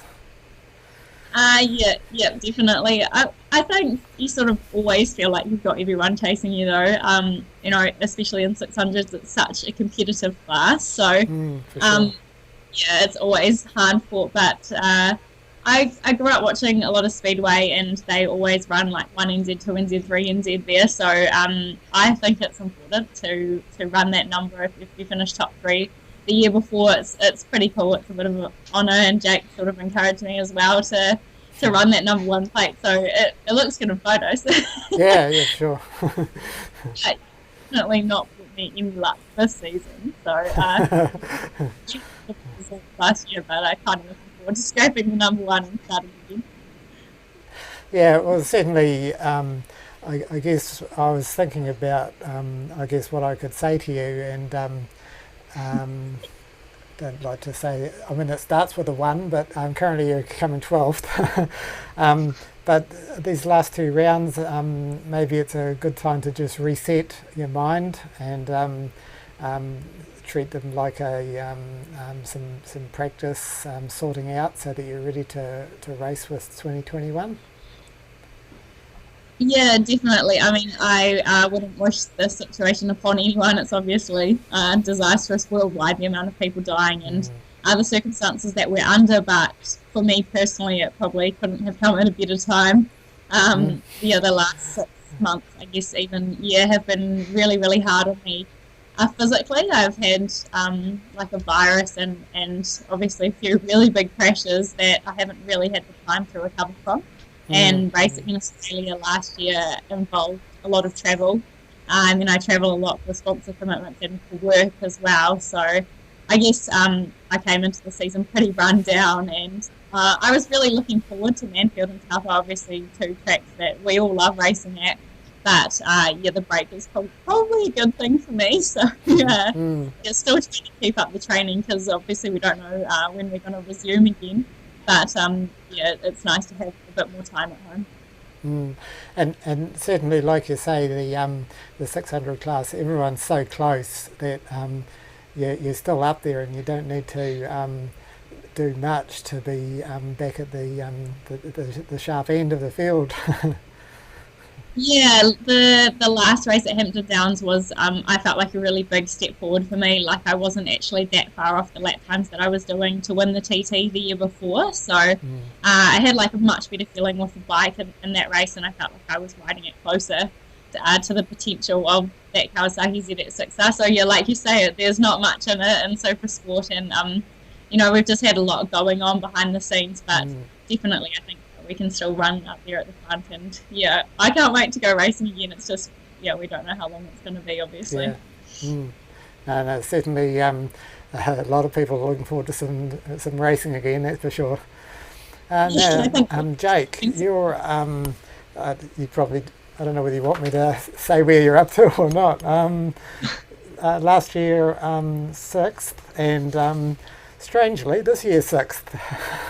So have you got the number 6 on you? No, you haven't, have you? Number 29. How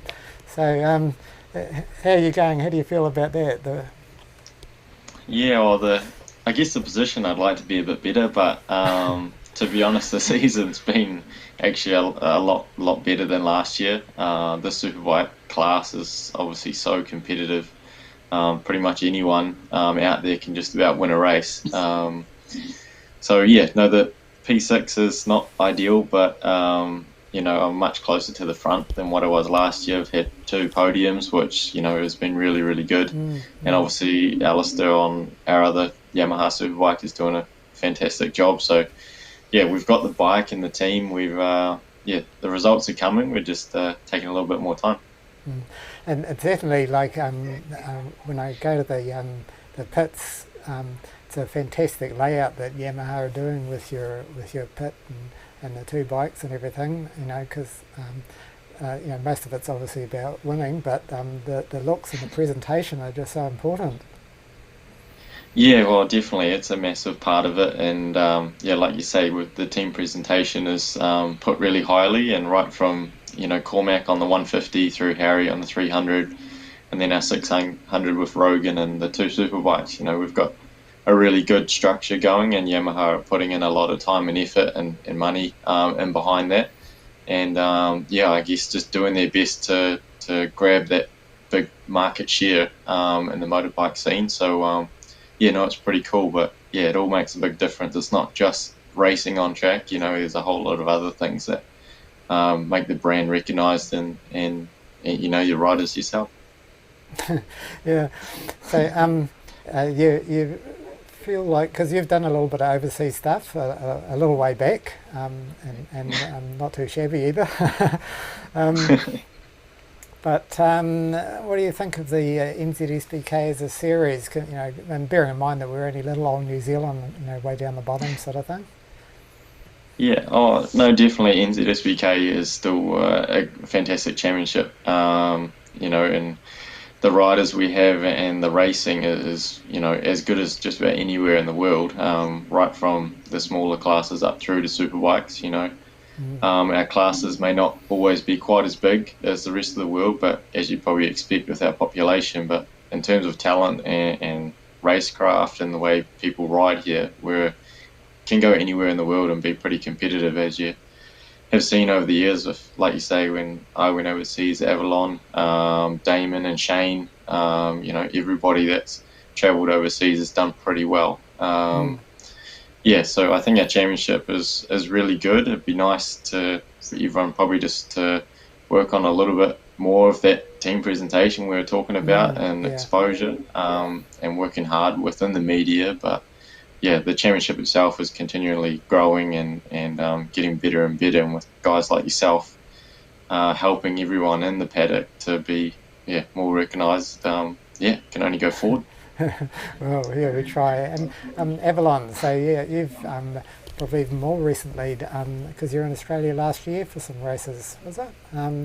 What's your feeling about NZSBK and how it's going? I think it's a very special championship, very unique in that it is so affordable. And I think we probably underrate that so much, because the truth is anyone can go racing here in New Zealand, and I think that's such a cool thing. I mean, one of my biggest competitors, we all know Dave Hall, and he's a dairy farmer. Then, Richie owns a bike shop, and we've got builders and all sorts of people out there, and not everyone has sponsors, and a lot of people are funding it themselves, and it's just not possible in other places of the world. Even in Italy, like Jack would know, some track days are up to €400 just for the track day to practice. And even in Australia, things were much, much more expensive than they are here. So I love being part of NZSBK because I think the atmosphere is so cool, and that there's such a wide variety of people here. Guys who are trying to win, and then other guys who are just stoked to be there riding a motorbike. So it's definitely a really special championship, and I'm proud to be part of it and to see it growing as well.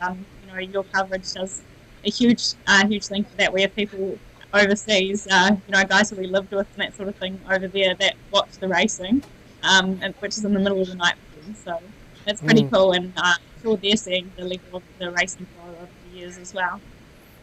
Yes, it's good to remember them and saying hi to them, obviously, as you're doing. And that €400 for a track day, was that? That's, do the sums, that's 800 New Zealand dollars for one day. And it's open pit lane, so you can just come in and out when you want. But crazy money. Oh, that's fantastic. Well, guys, I think we're nearly ready to run the next race now. Yeah, coming up to it. So thanks heaps for joining in and talking to us. Is there anything else you want to share before we sort of let you go? Not sure. How about you, Ed? I think thanks for the support, everyone. I was just going to say, actually, I meant to ask you guys, now, you live in the same house, and I presume still, flatting together or locked up together, no choice now. No arguments allowed. Who does your mechanics? Who works on your bikes? Oh, yeah. You go first. For me, I'm lucky enough with Yamaha. They do all the mechanical work on our machines. So at the moment they're up north. So when they're up in Auckland, it's Dave Cole who does all our maintenance, I guess, and work on the bikes. And then when they're down south, we have sort of Christchurch base with Red Fenton and a few other guys down here. So so I'm pretty lucky. I'd seen Red hanging around your pits, so he is actually doing something then. He, at the racetrack he just flexes his muscles, and that's about it. But no, he does do work behind the scenes. So he's a good fella. Excellent, because he's been around for quite a while now. And how about you, Avalon? Who works on your bike? So Chris Osborne, Aussie Performance, he's based in Fielding, and I wouldn't be doing what I'm doing without him. Aussie builds the engines and does all the race prep on the bike, so I'm very fortunate there. Normally I have the spare bike down here with me so that I can practice at Ruakona and that, but that's stuck up in the North Island at the moment with Aussie. So he's got both the bikes there, so I'm sure they'll be 100% ready to go by the time we go racing. Have his support, and we have a couple of bikes here in the garage that could probably do a little bit of work over the break, so I guess. Taking my life, Excellent. Okay, look, so thanks, guys. So we'll I'll start the next video now, and this is going to be race. Wow, getting lost here now. Race 3 of the Supersport 600 at round 2. So once it starts playing, you can hang up and go back to whatever you're doing. So let's get this going now. And thanks for joining in and giving us your comments and help. Cool. No worries. Thanks, Grant.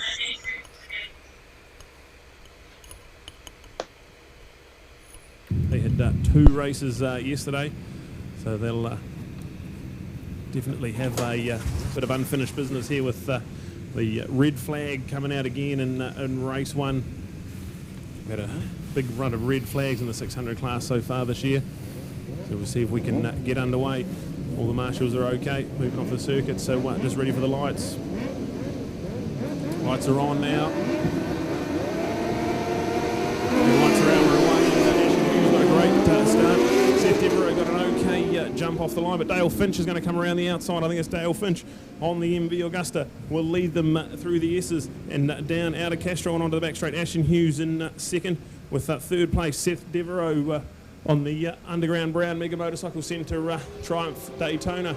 The 3 triple cylinder machines head down the front straight. Ashton Hughes already pulling out in the slipstream and leading into the turn 4, the John Jones Steel left-hander. So it is formerly a Greymouth now. He lives in Fielding.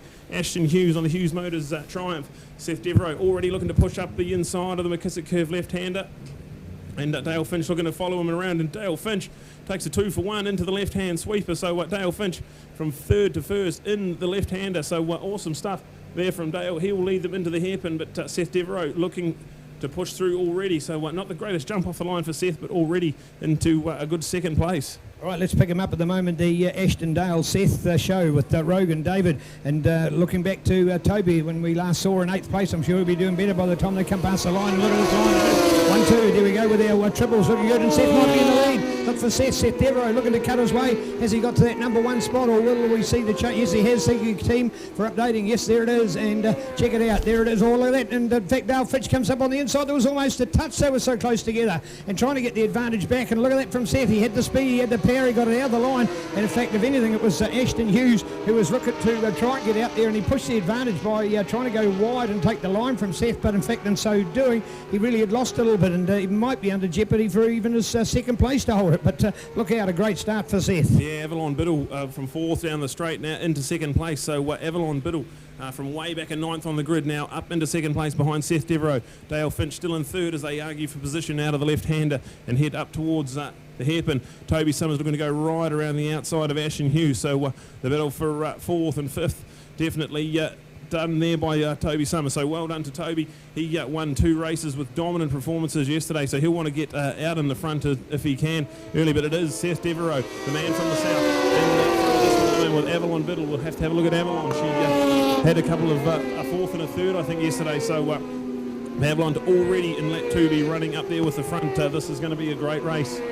Well, in fact, the big news is, of course, oh no, there we go. Oh, the skid out the side. No, indeed, and Toby throws it away, but it was the classic. He lost the back end, and that meant the bike spun around on him. 9 out of 10, when you lose the back end like that, it does give you an opportunity to get clear of the bike. So I think he should be A-OK. Well, that's what we're going to predict on that one, right there on Castro. Well, he'd gone from 7th place on the previous lap to quickly being into 4th, and thought that he had the opportunity to cut his way with the rest. Remember, he smoked them up 2 out of 2 here yesterday, and his chances of consistency have just taken a serious dive as he spins it off. More importantly, what position is he on the track to know whether this race will be red flagged? And he's trying to get going again. Great work, and push the bike aside. 2 riders were congratulated for that today, and good on you, Toby. Look at that, push, getting himself out of the line there, and that means that the race can hopefully get the green flag to continue. So there it is, trying to make up for something, but it was all too bad for Toby Summers. And back to the update. Here we go, Seth Devereaux run through these yellow flag lights on, so looking to keep this race going. Seth Devereaux leads into Castro and out of Castro down to the back straight, but Avalon Biddle on the MTF Finance Aussie Performance Spectrum Motorcycles Kawasaki is right there on the back of Seth. So that Kawasaki of Avalon's has been known to be quite fast down the straight. She's so small she can tuck into the fairings. The argument for third place has come alive with David Hall now into the mix and up into the left-hander. I think David Hall up into third place there, so awesome ride from David Hall, who's got some good sponsors on board with him this year, and thanks to Spider and the team getting in behind David Hall this year. So David last year, he actually had a crash here at Levels and flew home on the Sunday night to get back to his dairy farm in Te Awamutu. Had a tree had fallen on his house during the weekend, so he had to get his chainsaw out, fix the house, and then get all the farm in order because he had the dairy inspection the next day. So just awesome stuff from David Hall. What a great story, and good to see him now up into third place with Ashton Hughes, Dale Finch and Rogan Chandler. A good little four-way dust up for third place at the moment. Oh, congratulations to Toby. Good Sport award of the day so far. Not that that means anything compared to the points. They'd prefer every 1 point compared to a Sportsman's Award, but he's done the absolutely perfect thing. Was asked at briefing today, if you're going to go down, please make your best to get out of the way, and if possible get your bike out of the way as well, and he's done exactly both of those two things and perfectly as the green racing continues and going forward at the moment. So he'll be missing, but certainly still some class up there at the moment. Seth Devereaux, can he get in front? Well, of course, the guy knows how to qualify in the wet, and he did that yesterday. And then our race has dried out and we thought all his places are going to slip back, but he's still got on the podium. And if he can make this another podium here and proving that whether it's in the wet or the dry, when you give him the underground brown Triumph courtesy of Mega Motorcycle Centre, the guy can be a winner. And also looking out for the likes of the MV Augusta and Dale Finch. I think Dale last weekend might have had one eye towards the National Solo Speedway Championship at Rosebank Park in Auckland, because that's where he's previously been. Twice, of course, been New Zealand under 21 representative. I've seen him at some great motocross where he runs top 10 in New Zealand's prestigious MX1 class. So this guy can ride a motorcycle. He's proving it with a great performance out there at the moment. So there we go as the update with Brad. So yeah, Seth Devereaux, your fastest man on track of 1:05.3. So Seth Devereaux definitely looking to put his head down and fight away with this one, but Avalon Biddle's definitely not letting him break away. He's definitely got about a 5 bike length advantage as they head down the back straight. To Avalon Biddle right there in behind them. David Hall cemented that third place. Ashton Hughes and now Rogan Chandler up into 5th place there with Dale Finch, the Hatleycraft MV Augusta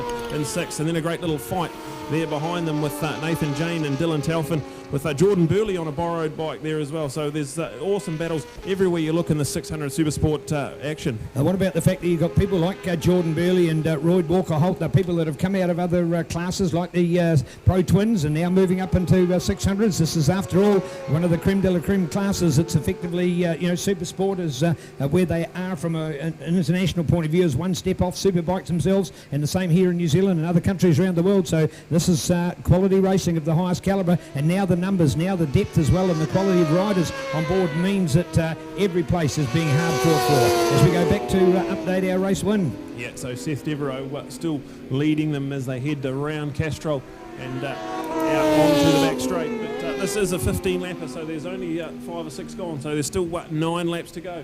Seth Devereaux leads them down the back straight. Avalon Biddle, the MTF Finance, Spectrum Motorcycles, Aussie Performance, ZX 600, and behind him she'll come alive at the end of this race. She has great late race pace and quite a small jockey. She will be very good on the tyres, so a 15 lapper, everything will come into play right at the end of this one, and we're not even halfway through it with David Hall holding off Ashton Hughes. Ashton Hughes having a great weekend so far. He's right up the back at David Hall as they head into the left-hander McKissick curve. Well, we saw David this morning doing, I suppose, arguably what you might call some pre-race exercises, and I'll tell you what, he made yoga look like being a tough sport, because that's exactly what he's doing, bending his bike and his bones in all directions. He was really doing that perfect limbering up. He was casually talking to us at the same time, and he just looked so relaxed, and doing what he did to his body is obviously going to help him in being all over that motorcycle. So nice to see, and an all-round nice guy as well. One of the shy guys when we got him on the microphone last year, but he's certainly come of age, and maybe a dad, maybe a change for that next position. Just when we see the update, I think it might be a change in there. Brad, what are we going to see? Is it all third? So there we go. Yes, looking to see the changes. So it's all on there at the moment. I think we've got the change for that third spot. First, there's Seth, there's Avalon, there's the second place, and now here's the group to fight it out. And there we go with Rogan. Good work from Rogan. Man, he's done it tough in there, because we saw that trio of Rogan, Ashton and Dale, and man, they're breathing, Ed David in there as well. They're breathing fire all over each other. And there you go for the best update with Rogan Chandler to fight inside it. In fact, we're even seeing the replay here because there's Rogan with that opportunity to come back on the inside. He is fast and making up some time, Brad. Yeah, David Hall into the bus stop, had a big moment in the back end, stepped out and bucked him out of the seat. He was off the seat and managed to get it recovered, but that slowed Ashton Hughes up, and Rogan Chandler got a 2-for-1 special and just snuck up there into third place. So David Hall back on board and back in fourth place, with Ashton Hughes now in fifth, with Dale Finch now caught right up on the back of that. So definitely have to keep an eye on that one and look at the battle. Oh, is it going to be Avalon? Is she going to get the fastest time? I'm looking to see whether there'll be an MXT update. No, there's not. Man, I thought that lap was definitely quicker. So it's obviously Toby's, my apologies, Seth's earlier lap that's given him the advantage, because Avalon has made up a lot of time there. I tell you what, look out, Seth Devereaux, because Avalon is coming, Brad. Yeah, they've made some hot pace. A 104.9 by Seth. That's the fastest lap of the race, and that is only 0.4 of a second off lap record pace set by Al Hoogie on a great bike a few years ago. So Seth Devereaux has definitely got his head down and screaming, but Avalon Biddle right there behind it. This is a great battle for the lead, and with 7 laps to go, only on half race distance. This race is still yet to come alive. So keen to look out for them. This is our fabulous Super Sport Racing, also our Super Stock class as well. We need to remember in there. So we've got a couple of Super Stock bikes, but there's always a questionable debate about whether they're recognised for the championship at all, because there's a lack of numbers in there. But it just offers that stepping door into getting that class recognised, because that is completely the word stock. Let alone the fact that we're now allowing our Super Sport to have less modification than they've ever had before. Literally keeping it Super Stock is what the stock class is all about, and they're incorporated on the back of the field. So there we go with our Super Sport 600 in flying good form, and looking for the change, Can he make it stick? Looking out for that one. Is it Dale? Is it going to be Rogan? It's Rogan back again. David had the advantage. In fact, maybe David on the inside for Castrol this time. Could be a change coming up. Oh, they are so good, toing and throwing like this. All great racing, and all riders finding a different part of the track that they're performing better on. So in fact, yes, there we go with Rogan. He's more comfortably out in front, and just when we see that fight back coming from David, I don't know whether he can get through there, Brad. Looks to be a pretty good wall. Yeah, Ashton Hughes did a good technical move into the S's, so just cut the line away and stood David up. Then David come back in a bit Castrol. So a great little fight these guys have had the whole race as we watch them down into the left hand of the sweeping McKissick curve. Rogan Chandler's just going to love it if these two battle away, because he'll sneak off in the distance in third place.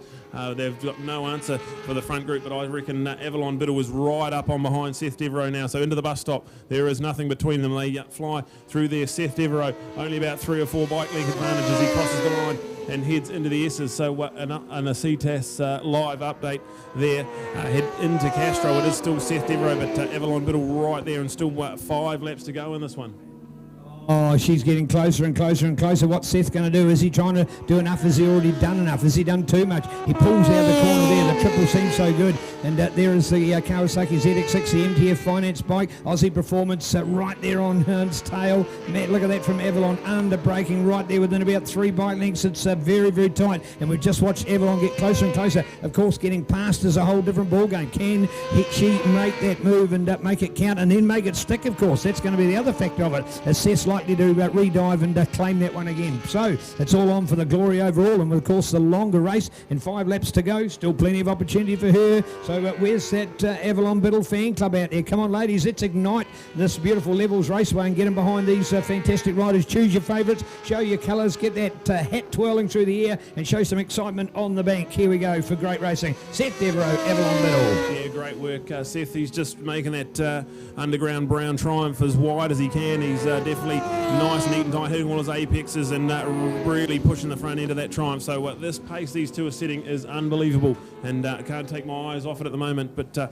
update in third, still Rogan Chandler ahead of Ashton Hughes and David Hall, with Dale Finch in there as well. And a special mention to Dylan Telford, the first of the Super Stock 600s in there. So Dylan on an MV Augusta as well after his awesome endeavours over in Europe last year. So good to have Dylan Telford back in the 600 racing. And I'll tell you what, Brad, let's put it that was the first lap that the same 6 stayed in the same place and they were for an entire lap, because on every other lap, all of the previous 10 laps, there had been somebody changing to or fro between those riders. So super exciting and super fast and great to watch, but we're now, rather than looking, because it's more consistent, Rogan in 3rd, Ashton 4th, David 5th and Dale in 6th. It's that battle out in front, and the margin, a mere 0.34 of a second between them. They come down through the bus stop and they'll be ready to look in as we head towards 3 laps to go, and it's still set because look at that late demon braking coming there. In fact, in the great words of the great Johnny Hepburn, as Johnny pointed out, he's just in a position to watch Avalon. Thinks she's the most finesse of a rider that he's ever witnessed, and for the fact of how smooth and how late she is into the corners, giving her a real advantage, and that's going to be something to prove again. And now look, we just see the legs pull away from Seth. It goes along the straight, but here it is. Look at Avalon. See, here we go. Can get up on the tail of the lapper. In fact, the lapper plays right into Seth's hands there, played into his hands big time, and that's the lapper's doing the right thing, holding the line, but it just didn't allow Avalon to have that pounce that she wanted to, and that's made it a wider gap than it's been. Yeah, that's right. So a 15 lapper, you're going to have lap riders come into play, and lap traffic management is a lot to do with luck, really, more than management. So Seth Devereaux gets a little bonus there, but you can see the back end of that Triumph just sort of stepping out and lighting up. He had a little look, he had a glance, so I think we're definitely into that part of the track, part of the race rather, where these bikes are starting to lose grip. 15 lapper, and they haven't just been cruising, they've been going for it, chopping, changing hard under brakes. So tyres definitely coming into play, but Seth Devereaux at the moment doing a good enough job to hold on. 2 laps to go is all we've got in this one, and man, she gets closer, and although getting caught up by that lapper last time, it could be more the opposite, that Seth gets caught in a lapper and she can gain closer or maybe even make the pound. So keen to look out for them as they punch out of that corner again, head down the Timaru Motors, Timaru Hire straight, and down in towards the Timaru Metal Recyclers braking zone, and down into John Jones Steel once again. And of course, really from this point, about 1.5 to go, and keen to watch the battles, and more importantly, to look out for what may be going on behind those two. But as we've seen, they seem to be just that little bit more lock solid in their performances at 3, 4, 5. And just as I say that, looks like Dale Fitch has moved up. In fact, David Hall's gone back to 6. I wonder there whether something may have gone wrong for him, because here all of a sudden in the early part of the race he looked a real contender for a podium, and now he's drifted back off that pace. So good work from him. But Brad's still all on there for the Superbike fight in the front. So unfortunately, Avalon's been caught up by a lapper in the hairpin again. So two times in one race, Avalon's been caught in the wrong place at the wrong time by the lappers, and that gives Seth Devereaux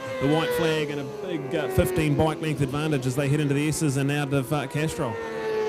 Well, my line for the podium would be, Seth, what did it cost you to pay those lappers to get in the way between yourself and Avalon? Because as we know, it's really a lottery, and sometimes it can fall for one rider or the other, but generally there's a bit of an even out, but he's had them both in his favour. And look at that, the biggest margin we've seen in about 4 or 5 laps. So Avalon's got to do something amazing, or Seth make a minor mistake to lose this one from here. Seth Devereaux, Brad, we're not going to hear the end of this, are we? No, I was just about to say, you can't take much away from Seth. He's rode a good race, he's got out in front, and he's had a bit of luck go his way, but well done to Seth Devereaux. He's been off the racing scene as a rider for a few years, and to come back, and this is what he's looking for. He's looking for wins, he's looking for podiums and championships.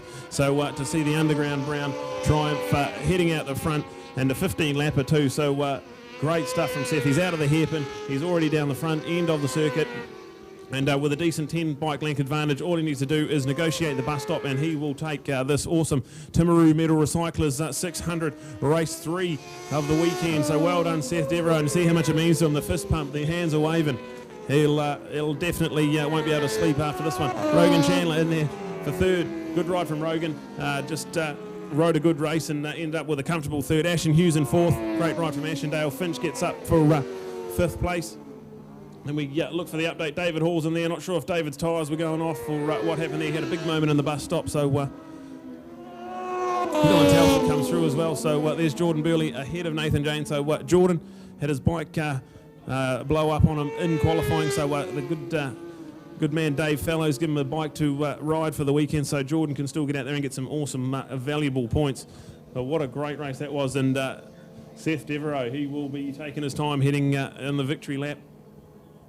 His first win in 600 action for some years, so he'll make sure everyone knows about it. So the Underground Brown Mega Motorcycle Centre, Heat Miser, Repsol Oils team, all behind Seth, and what a great reward for that team, and awesome stuff to see Seth bringing that Triumph home. So the Triumph continues on its winning ways from last year. That's the Underground Brown bike that was piloted by James and Jake last year in the Super Sport class. So great to see the Underground Brown Triumph still making it happen, and he is ecstatic. So well done to Seth Devereaux, and we'll cross down to Neil, who will have the podium down there.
Well, congratulations today to South Canterbury Motorcycle Club, Motorcycle New Zealand. What a day they're running. Here we are, time now at 11:40, 20 to 12, and looking to our sidecars final race of round number 1. So rocking through today. Of course, we've got our big races to come. We've also got our Alan Ramage Memorial that we love at the end of the day. So looking, oh, does that feel good or what up there? So looking fabulous to see. Here we go. Mr. Lazu up here. Look at Rogan. The handshakes all round. Looking so good indeed. So well done, and here we go. See, we don't mind. We'll do a quick adjustment and we'll be right. Rogan, Chandler, man, what a race that was. There was only one lap, but the first 7 of you stayed in the same position for a repeat lap. So it was all over the place. How good was it to be out there? It's a great class. Everyone at the front's so quick, and yeah, I mean, you get stuck off the line and get held back. It's so hard to get through. But no, it was a great race with Ashton and Dave, and unfortunately they got held up, and I think Dave made a mistake, and I managed to get both of them and sort of get a little gap. So no, I'm happy to finally get it on the box. I've had a pretty hard weekend starting, and it's good to finally get a result. Right, indeed. Hey, you've certainly got some great people behind you. I love the words on the side of the bike, life to the max. Has that got a story for you? Tell us about it. Yeah, well, the guys at Lazu help me out so much. You know, I wouldn't be riding without them and the support of Yamaha. So yeah, everyone that backs me, Bailey's, Steve and Leslie, Lazu, everyone that gets in behind me, yeah, thanks a lot. Well done, lovely words. So there it is on the side of the bike, life to the max, and great performance. Thank anybody for their support today. Well, Avalon, I'm going to ask him the question and shortly, how did he pay for the lappers? Because they really did suit him. They were unfortunately a little bit of a hiccup for you, but you had a real chance of getting set. Did you think you could have? Yeah, I was giving it a good go, you know, with about 5 laps to go. I thought, oh, good, I'm right here. To be fair, the lapper, Seth just took a chance, you know, he had a big moment and he put it on the line to get through, and, you know, sometimes that's what it takes to make a race win. So congratulations to Seth, he rode really well, and I'm really bummed for Toby, to be honest. He's just smoked us this weekend so far. So when my gap on my lap ball was getting so big to the group behind, I kind of figured that something had happened to Toby, and that, you know, to take 20 points is great for our championship. And I just want to say a huge thank you to Aussie and my mum and NTF Finance for making this all possible this year. Beautiful words. What a lady. We're an honour to have her. Our World Junior Women's Champion, of course. Fantastic. Well, Seth, I'll hand you the microphone. I'll walk away. I'll go and have a drink, a bite to eat, and I'll come back shortly. Yeah, firstly, just a thank to the sponsors. Yeah, that was, for me, that was a very exhausting race. I came in and Robbie said to me, oh, it was, you know, precision, and I was thinking, like, not in the helmet, it wasn't. It was well untidy. I knew Avalon was there, and she said before, I just getting weaker and weaker at the hairpin and at turn 3, because I knew I could lose it, but I couldn't really, I had nothing more to gain, so I was just getting tired. But yesterday I forgot to thank a few people, Robbie, Merv, Kevin Goddard, my family, who I didn't think were watching, but Dad stirred me up about my speech yesterday on the live stream. Love you, mate. Thanks for watching. And to all you guys, man, this is awesome. Thank you so much.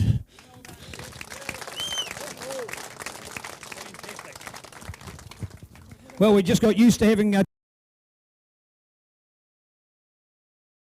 Well, that was a good race.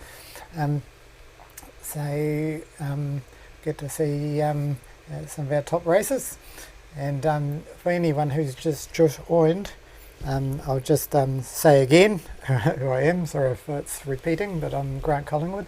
I'm Managing Director of CTAS New Zealand Limited, and we're bringing you this live stream because of the postponement of NZSBK 2020 rounds 4 and 5. Round 4 was going to be today at Manfield, and round 5 next weekend at Taupo, and they've both been postponed. So we are sincerely hoping that they're still going to be on later in the year, but the world as it is means we can't be sure about anything.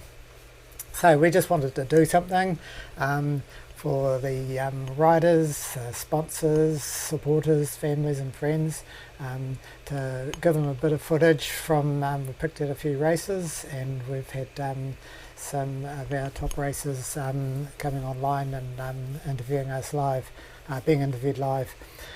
So for our last feature race, because we said we'd go till 4 p.m, so we'll play now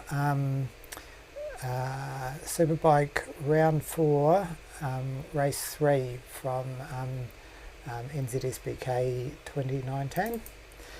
So I'll bring that up now, and and let you enjoy. Full restarts with a full 18 lap restart here, and Sloane Frost on pole position, Daniel Medham there in second place, Scotty Moyer is on third, and Damon Rees fourth place, rounding out the front row. So this is going to be all important restart here. So Sloane Frost got a horrible start last time round. Let's see what happens this time around. So the lights are on and out, and we're already racing, and another good jump there from Scotty Moyer, but Sloane Frost a much better start this time from him. Damon Rees as well on the outside of row one.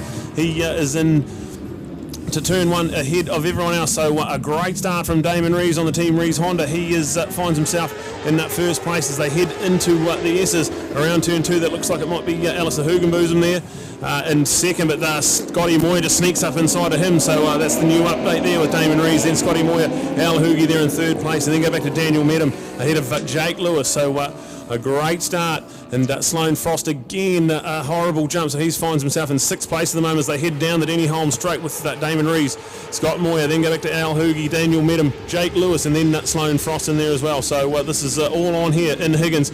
So proving it was no fluke last time around, Damon Rees leads them out of Higgins and down the back straight, with Scotty Moyer right where he wants to be, tied on points with Daniel Medham in the championship. So this is all on here as they head into Go Media, the right hand, a third gear on a Superbike around there, and all on here, Spider.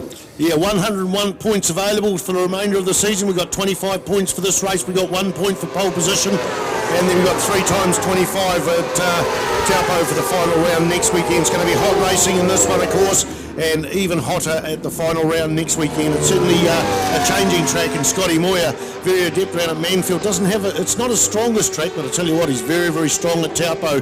So is Damon Rees, spent a lot of time down there at the Bruce McLaren Motorsport Park, and Dan Medham's had some good results there as well, and Sloane Frost, of course, has had some huge results. Alistair Hugenbosom, they've all had good results there, so it'll be great next weekend. But right now, it's looking like Sloane Frost is dialing in down the centre straight.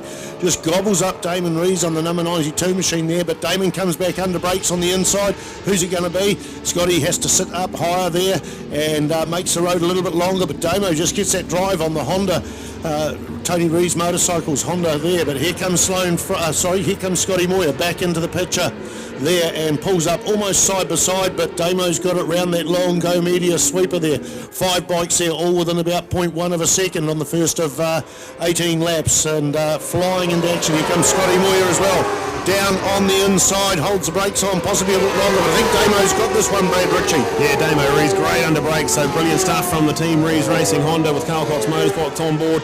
And there we go with Damon Rees. He's got late braking into the S's, but look at how close Scotty Moyer pulls up in behind him. Daniel Medham up into third now ahead of Al Hoogie, and Sloane Frost there in fifth place. So a great start from Jake Lewis. He's running in sixth with Tony Rees in seventh, and Livio Zamperi there in eighth place. So some great stuff here. NZSBK, thanks to DSL, DHL Logistics, and brilliant stuff from Damo Rees. Leads them down the centre straight, and there it is, Scotty Moyer.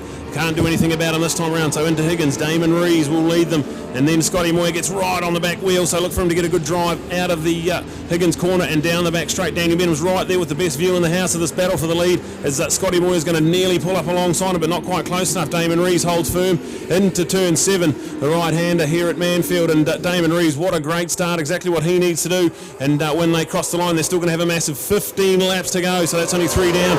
As we see them, there's nothing in the top 3 at the moment. Even Daniel Medham's going to look and have a go up the inside of Scotty Moyer, and I think he's going to be close enough. He's gone in quite deep, but gets it stopped. So there we go, new update with Daniel Medham now up into second place, and Damon Rees will be loving this. He's going to try and push out in front with Daniel Medham now in second, Scotty Moyer there in third, and Sloane Frost no way around, and Al Hoogie ride on the Buildup Yamaha in fourth place.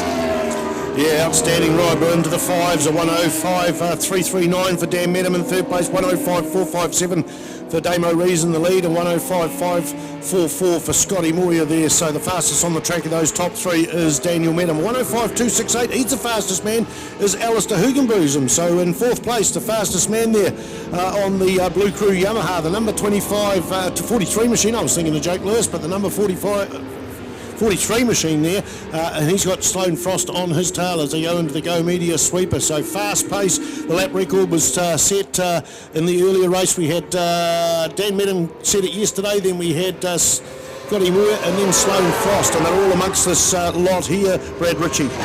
Yeah, absolutely brilliant. Under a bit of pressure now, Damon Rees from Daniel Medham, but holding firm, so brilliant stuff from Damon Rees. This is exactly what he needs to do, get his championship fight back on track. Daniel Medham and Scott Moyer second and third, they're tied on points in the championship, so this is all important for them as well. Al Hoogie, a great ride from him in fourth, and Sloane Frost, he'll just be sitting there waiting, holding on to those tyres. 18 lapper with that track as hot as it is, it's going to be all on with the tyres here at the moment. 43-degree track temperature. I just checked it out just before this race, 43 degrees, so certainly tyre wear in this 18 lapper is going to come oh so crucial. Remember, they've done already another 3 laps there in the warm-up, and that only one of those at 1.5 of those at strong pace before the red flag come out, so you got to think they'll all be on SC0s possibly, or SC1s. Andrew Stroud nods, he said they'll all be on SC0s. That's the Pirelli tyres there. No one else running any orphan tyres this year, I don't think. There's been some Dunlops out there, but I don't know who's on what. Our Hoogie's on the Dunlop tyres, and he ran on Bridgestones last year on the M1 Motorsport machine and had a couple of wins in that, and great. Looks like Damo Rees has got a little bit of a gap, 0.3 of a second to go back, 0.091 to third place. Scotty Moyer, who was the fastest that time round? It was indeed Alistair Hugenbosom there in fourth place with 105.518, and he's amongst that pack as well. Scotty gets really good drive out of that Toyota corner, but just can't quite get enough to dive in there on turn 3, Brad Ritchie. Absolutely, I can see he's just using all sorts of line there. Daniel Medham there up the inside into defensive line there. So that battle between the Suzukis in second and third place, that's really hot at the moment. So tied on points in the championship, and it's all to play for. So Daniel Medham on the 34 machine, the Gull New Zealand, Coleman's K Road Suzuki with Ray Clee Motorsport. He's in second place, and then go back to the Pro Moto, Carl Vandermeer Builders Suzuki in third place, Scotty Moyer. So that's the championship battle and the battle for second and third. So all on here. But Al Hoogie, interesting couple of fastest laps in a row. He's on the Blue Crew Yamaha in fourth place. So Sloane Frost on the back of this group as well. A 5-way battle with nothing in it. You can throw a blanket over the top 5 as they cross the line. There's still a massive 12 laps to go with Demon Damo Rees with the Team Rees Honda out flying at the moment into turn 1. And what a ride he's having at the moment. Just so neat and tidy, getting all his markers spot on. So Damon Rees, this is the Damon Rees we saw at Ruapuna, and this is the Damon Rees we want to see as far as the championship is concerned. So well done to Damon Rees and all the Team Rees racing. We raced through the S's 5-pack going through there with Damon Rees, Daniel Medham, Scotty Moyer, then go back to Al Hoogie and Sloane Frost, and then we're looking at Jake Lewis, a lonely old ride in 6th place for Jake, with Tony and Livio having the Carl Cox Motorsport battle in 7th and 8th place. So great battles all around, and no change to the leaders there as they head into Higgins Spider. No, 105.618 for Dan Medham in second place, a 6.68 for Damon Rees, 6.53 for Scotty Moyer, and a 5.8 for Alistair Hugenbosom. Sloane Frost is a little bit quicker, a 5.825. It's 5.839 for Alistair Hugenbosom. So Sloane, I get the idea he's sitting there watching and working out when these other guys are going to have some tyre degradation and start picking them up. Of course, everyone's pushing as hard as they can. A lap record for the Superbikes is a 104.828. We're away off that at the moment. We're away off that. The wind, pretty little wind here, just a slight breeze. In fact, no, there's no breeze. The flags are pretty well neutral out there. Damon Rees, I think he's lost a bit of his gap there. It looks like he's been reeled in by Dan Medham, and Scotty Moyer once again pulls out of that corner and just reels them in there. So 0.3 of a second between first and second, 0.09 of a second between second and third. All action in the hairpin here with 11 laps of the 18 to go. Absolutely breathtaking stuff, and this is not even half race distance, so we're in for a hell of a treat here as we see Scotty Moyer get a good drive out of the left-hand hairpin, turn 5. Then they dive up into Higgins. Damon Rees in charge of this one narrowly over Dan Medham. It's a second gear right-hander, and they get out of Higgins. They're going to get all the way into top gear, 6th gear, about 260 odd kilometres an hour as they hard braking zone into turn 7. That's the Go Media right-hander, a little sweeping couple of apexes you got to hit on the way around there, and it's brilliant stuff from Damon Rees, who's just done enough to keep them at bay. We've got all-important lap traffic ahead of us. We'll get a bit of that in the 18 lapper, but it is going to be Damon Rees leading across the line. Daniel Medham, Scott Moyer, Al Hoogie and Sloane Frost. There's nothing in it as they head into turn 1. We catch up with Jake Lewis. He's in 6th place. Then Tony Rees, Livio Zamperi, we're back to Jaden Carrick and James Hoogie there. What a great top 10 we've got out there at the moment. NZSBK Superbike racing brought to you by DHL Logistics, and this is absolutely brilliant. There's nothing in it as they go through the S's. Damon Rees, Daniel Medham and Sloane. Scotty Moyer there. So nothing in it at all as they head into the left-hander. They're going to come across that lapper, possibly into the big Higgins corner. Apologies, I said a 104.828. That was yesterday's lap record. Sloane Frost got a 104.736, but right now we're a little bit away from that. We're about nearly a second away from that as they all get past that lapper there before Higgins and set out down that long back straight. Out of Higgins there, still is Damon Rees. He's opened it up a little bit. Both those two Suzukis in second place are matched evenly for speed. I'm sure Scotty Moyer was a little bit faster yesterday and maybe early this morning, but it looks like Dan's found some new form, maybe some change of software a bit, and is exactly matched. It's all up to the nads of the rider and just the determination, as we see Superbike B Jason Bardell pull into the pits on the 49 Das Beast, the BMW S1000R. Another lapper coming up there. That is Jason Lamb on bike number 70. Here it is. Scotty Moyer just punts it right in there. Has he got enough to get inside Dan Medham? He's going it. No, he's not quite going to do it there. And what a great view that Alistair Huggenbosom on the Blue Crew Yamaha, the Lazoo sponsored 43 machine has of this. The three bikes there, lead bikes go into the hairpin. Damon Rees still leads. Dan Medham in second place. Scotty Moyer followed by Alistair Huggenbosom and Sloane Frost. All get past that lapper. That's not a problem at the moment. So more lappers coming up, but great to see that lapper hold his line. Sloane might have been balked a bit. No. Actually, Sloane's pulled back up on that group of four. He was flailing off there a little bit, but he's back onto that group of four. Yeah, absolutely brilliant. See, Scotty Moyer pulled up alongside Dan Medham and might have narrowly taken second, but Dan with that all-important inside line to Higgins. Higgins a beautiful banked corner, so he can come in really hard and hold the inside line a little bit better than other corners. But Damon Rees, what a performance. Gets the Team Rees Racing pit board. P1 on the board for Damon Rees.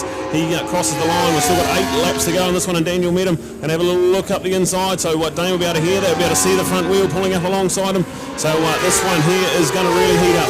Daniel Medham, Scotty Moyer. Scott Moyer comes right up on. He's going to have a little dive into this. It's not going to be close enough. Not going to push the issue. So Scotty Moyer knows where he's fast, knows where he can make a move. So maybe he's just holding on with 8 laps to go still in this one. A massive race. We've got the update with Sloane Frost now up into 4th place ahead of Al Hoogie. So let's see what Sloane can do to reel in this top 3 who are definitely pushing very, very hard out there. All the top 5 riders in the 105s. You've got to go back to Jake Lewis, who's the first of the 106s. In fact, Jake Lewis, Tony Rees there, 106.338, 106.332. So 6,000ths of a second between those two. Where are they on the track? They're not. There's quite a distance between them. 11 is Tony Rees, the grandfather of the sport, and right behind him is Livio Zamperio on the Carl Cox Motorsport number 12 machine. We go back to Jaden Carrick from Wanganui. Jaden, I saw between the restart having an ice pack on his hand. He's got a problem with arm pump and that, but trying to address that situation. 7 laps to go. We're well over halfway here. 7 laps to go with Damon Rees leading 0.1 between first and second, and he's got the lap time there to hold this, but of course I think Scotty Moyer is going to peel off Dan Medham at some stage. It's going to come down to tyre degradation, I believe. Look at that, Sloane Frost is through and pushed Alistair Huggenbosom back into 5th place on the Blue Crew Yamaha. So the Team Fujitsu GSXR 1000 with Sloane Frost there out in front and the fastest lap time of that last lap. Yeah, Damon Rees definitely doing a brilliant job. Just still holding all his own lines, not going too defensive, so he's just riding his own race. Brilliant stuff to see Damon Rees back in the front of Superbike Racing here in New Zealand. Damon Rees leads him out of Higgins. There we go, Daniel Medham. And Scott Moyer, he's definitely giving a little bit up to Dan down that back straight, I think. I'm not sure whether he's just holding on to a bit of time, but then Sloane Frost is now caught right onto that. So a full-on four-way battle. They head around turn 7. Al Hoogie's still in touch with this group, but just slowly drifting off the back of it. So we watch this one with great eyes as we see Damon Rees. Daniel Medham going to pull up alongside him and maybe have a little look up the inside into turn 1. Not going to quite be close enough, but definitely gets right up on the back wheel under brakes there. So Daniel Medham definitely good coming into the corners. Sloane Frost there right on the back of this four-way group. So this is all on here. Into the S's. Damon Rees ahead of Daniel Medham. Scotty Moyer and then Sloane Frost. Look at them all single file through the S's, so no one brave enough to make a move there. Not going to be close enough for anyone to make a move there. So they head around the left-hander, down into second gear on the Superbike and then fly out of there. Everyone gets good drive out onto there. So this is brilliant stuff. NZSBK Racing and Superbike class really heating up. We've still got a massive 5.5 laps to go. And even Jake Lewis doing a good job there in 6th place. He's had a lonely old ride. Go back to Tony Rees. He's doing a good job in 7th. Livio Zamperi, who's now under pressure from Jaden Carrick and James Hoogie as well. So the top 10 heating up with battles all around. But we look at the front 4, and it is a full 4-pack going around the Go Media sweeper. And Damon Rees, he must be feeling the pressure and begging for that white flag, but there's still going to be 5 laps to go as they cross the line.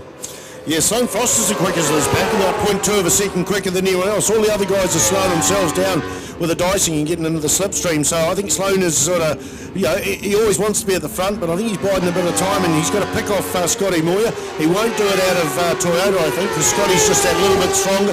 In fact, that particular lap, they were all pretty consistent. About 2 bike lengths between first and second, about 2 between second and third, and about 2 to 3 between third and fourth. Sloane just slows off a little bit as we see them go into the hairpin. No high and low lines there. Everybody's on the pace and trying the same line, so there's no sort of chance of passing there at the moment. But of course, we've got 5 laps to go here at Manfield. A 105.777 and a 105.4 for Sloane Frost. So very little in it between the top 3 in terms of lap times. It's one thing having the same lap times and improving a little bit, but you've got to work out where to get past. Sometimes you don't want to give it away early in a race. You don't want to pull up on the inside and that rider know that that's where you're strong, because the next lap there'll be a block pass where that person shuts the door. So bit of fox and hound sort of stuff going on here. The top 4 just absolutely flying through with 4 laps to go. As they go into turn 1, side by side, it's Dan Medham up into turn 1. Dan Medham leads the Superbike race here. Can Damon Rees come back on there? He's now to contend with Scotty Moyer. Yeah, Daniel Medham got a great move. Daniel Medham, one of the best on the brakes in this field, and just showing it there into turn 1, one of his strong points on the circuit. So Daniel Medham into turn 1, and look at Scotty Moyer. He's going to have a dive up the left-hander, maybe not going to be quite close enough, but look at that. Daniel Medham's going to lead them out of the hairpin, but it's not done for yet. The Team Rees Racing Honda of Damon Rees, he's going to fight hard, and there we go with Scotty Moyer there, third place. And Sloane Frost right there as well. So it's all on here. Still a massive 3.5 laps to go. They go around Higgins, and no change. It's still Daniel Medham ahead of Damon Rees, Scotty Moyer, then Sloane Frost. This is a great little four-way battle. Al Hoogie in 5th. He's just sort of dropped off a little bit. There's Scotty Moyer looking up the inside, but not quite close enough. So that stays with Damon Rees in 2nd place. But here's Damon. He gets out onto this front straight so well. He'll see if he can chase down Daniel Medham. But we know how good Daniel is under brakes into turn 1. So we go with Daniel, and then Damon with Scotty Moyer looking up the inside, looking for a move, but not going to be quite close enough. So it's going to be still Daniel Medham, Damon Rees, Scotty Moyer, Sloane Frost. Then Al Hoogie comes through, looking for Jake Lewis on the second of the Blue Crew Yamahas. He's in 6th place. Tony Rees there in 7th. And look at Scotty Moyer, not quite close enough, but so close in the S's. He's definitely going to want to get ahead of Damon Rees and get after Daniel Medham, who already looks like he's trying to sneak off into the distance.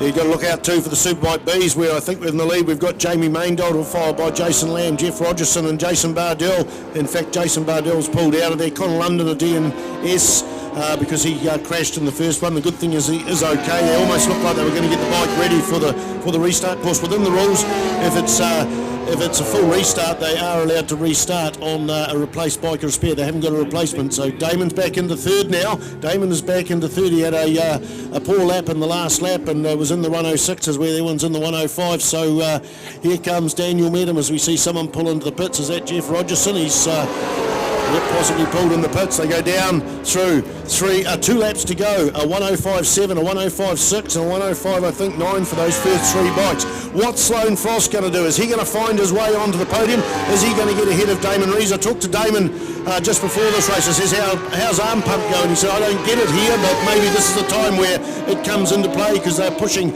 so hard. An 18-lap round Manfield, there's not much time to breathe down any of those 3 straights. You might think there is, but there's not really much time. Even us commentators don't get much chance. But Dan Medham, he's got this mastered as Scotty Moyer pulls a decent-sized wheelie down that centre straight, absolutely flying there.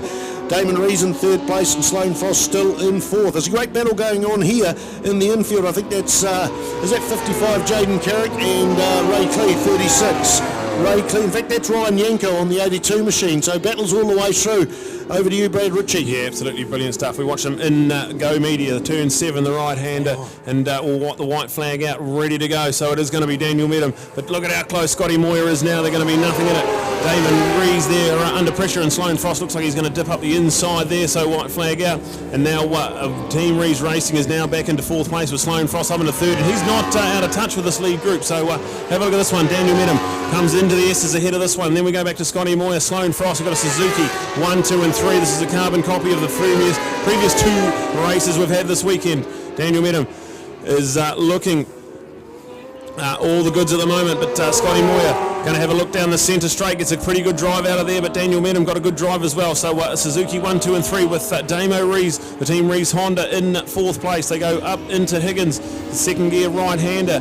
It is Daniel Medham does a good job in there, gets all the markers and comes out of there nice and clean, gets a great drive out of there. So we've got Daniel Medham, who's decently got about a 10 bike length advantage as they head down the back straight with Scotty Moyer and Sloane Frost in there, 2nd and 3rd place. Sloane just pulls right up along the back of Scotty Moyer. I wonder how much grip Scotty's running out of, but it looks like Daniel Medham's done enough. Out of turn 7, the Go Media right-hander, and Daniel Medham's going to win 3 from 3 at Manfield with Scotty Moyer in 2nd and Sloane Frost there in 3rd place. Damon Rees has to settle for 4th after leading for most of that race, so a brilliant performance from Team Rees Racing. Then we go back to Al Hoogie, a good ride from Al. He's in 5th place on the Blue Crew Yamaha with Jake Lewis's teammate there in 6th.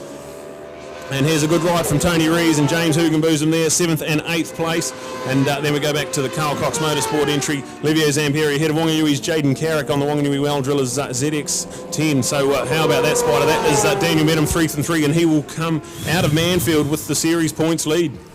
He's always been a strong rider. I was just talking to his partner down in the pits before, and he's now got the confidence. He's always had a relative amount of confidence, but she said what was happening is he'd come across, say, Sloane Frost or Scotty Moore and said, they are better than me. But of course, a Superbike Formula 1 lap record of the Suzuki Series has proved that he can be the fastest man in the track, and now 3 from 3.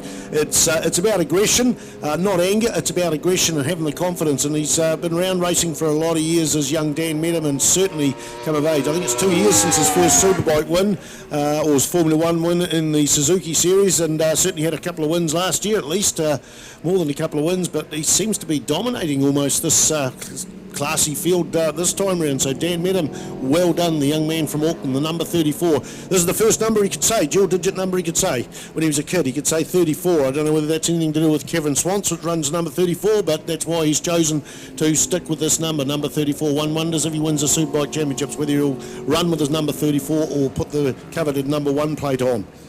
So yeah, brilliant stuff from the Superbike.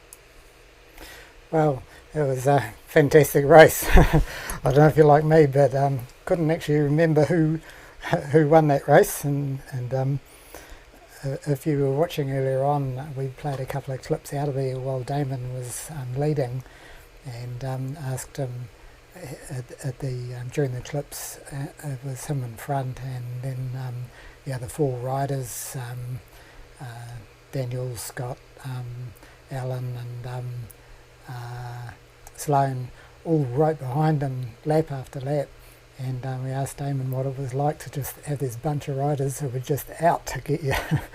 So it was quite good listening to that. I'd like to thank Brad Ritchie and Spider for a fantastic commentary in that race as well. Brilliant following, and it was just such an awesome race, and one for us to remember. So that's the end of our, by the way, I'm Grant Collingwood, for those who haven't heard earlier, from Managing Director of CTAS New Zealand Limited. This gets us to the end of our live stream. We said 4 o'clock, and it's coming up to 1 minute to now, so all in all went pretty well. So at that, I'll run a little loop and bid you farewell, and stay safe, stay home, and all that sort of thing. And if you're interested, we'll be doing our second show next Sunday, same time, same place, for us, for everybody. And but we'll be featuring different races. Mainly feature races from round 5 Taupo in the NZSBK 2019 that happened to be the final round. So yeah, that's about it, and so we'll run this, and cheers.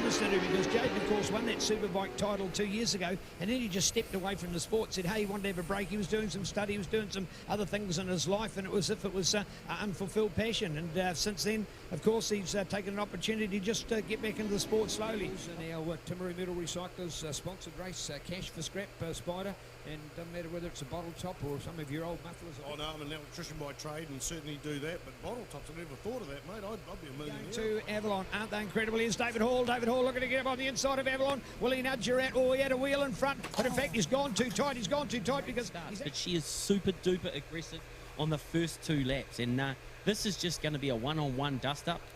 Oh, great start there from Toby Summers. David Hall was down the gate real good, but and he's down. Gone. Yes.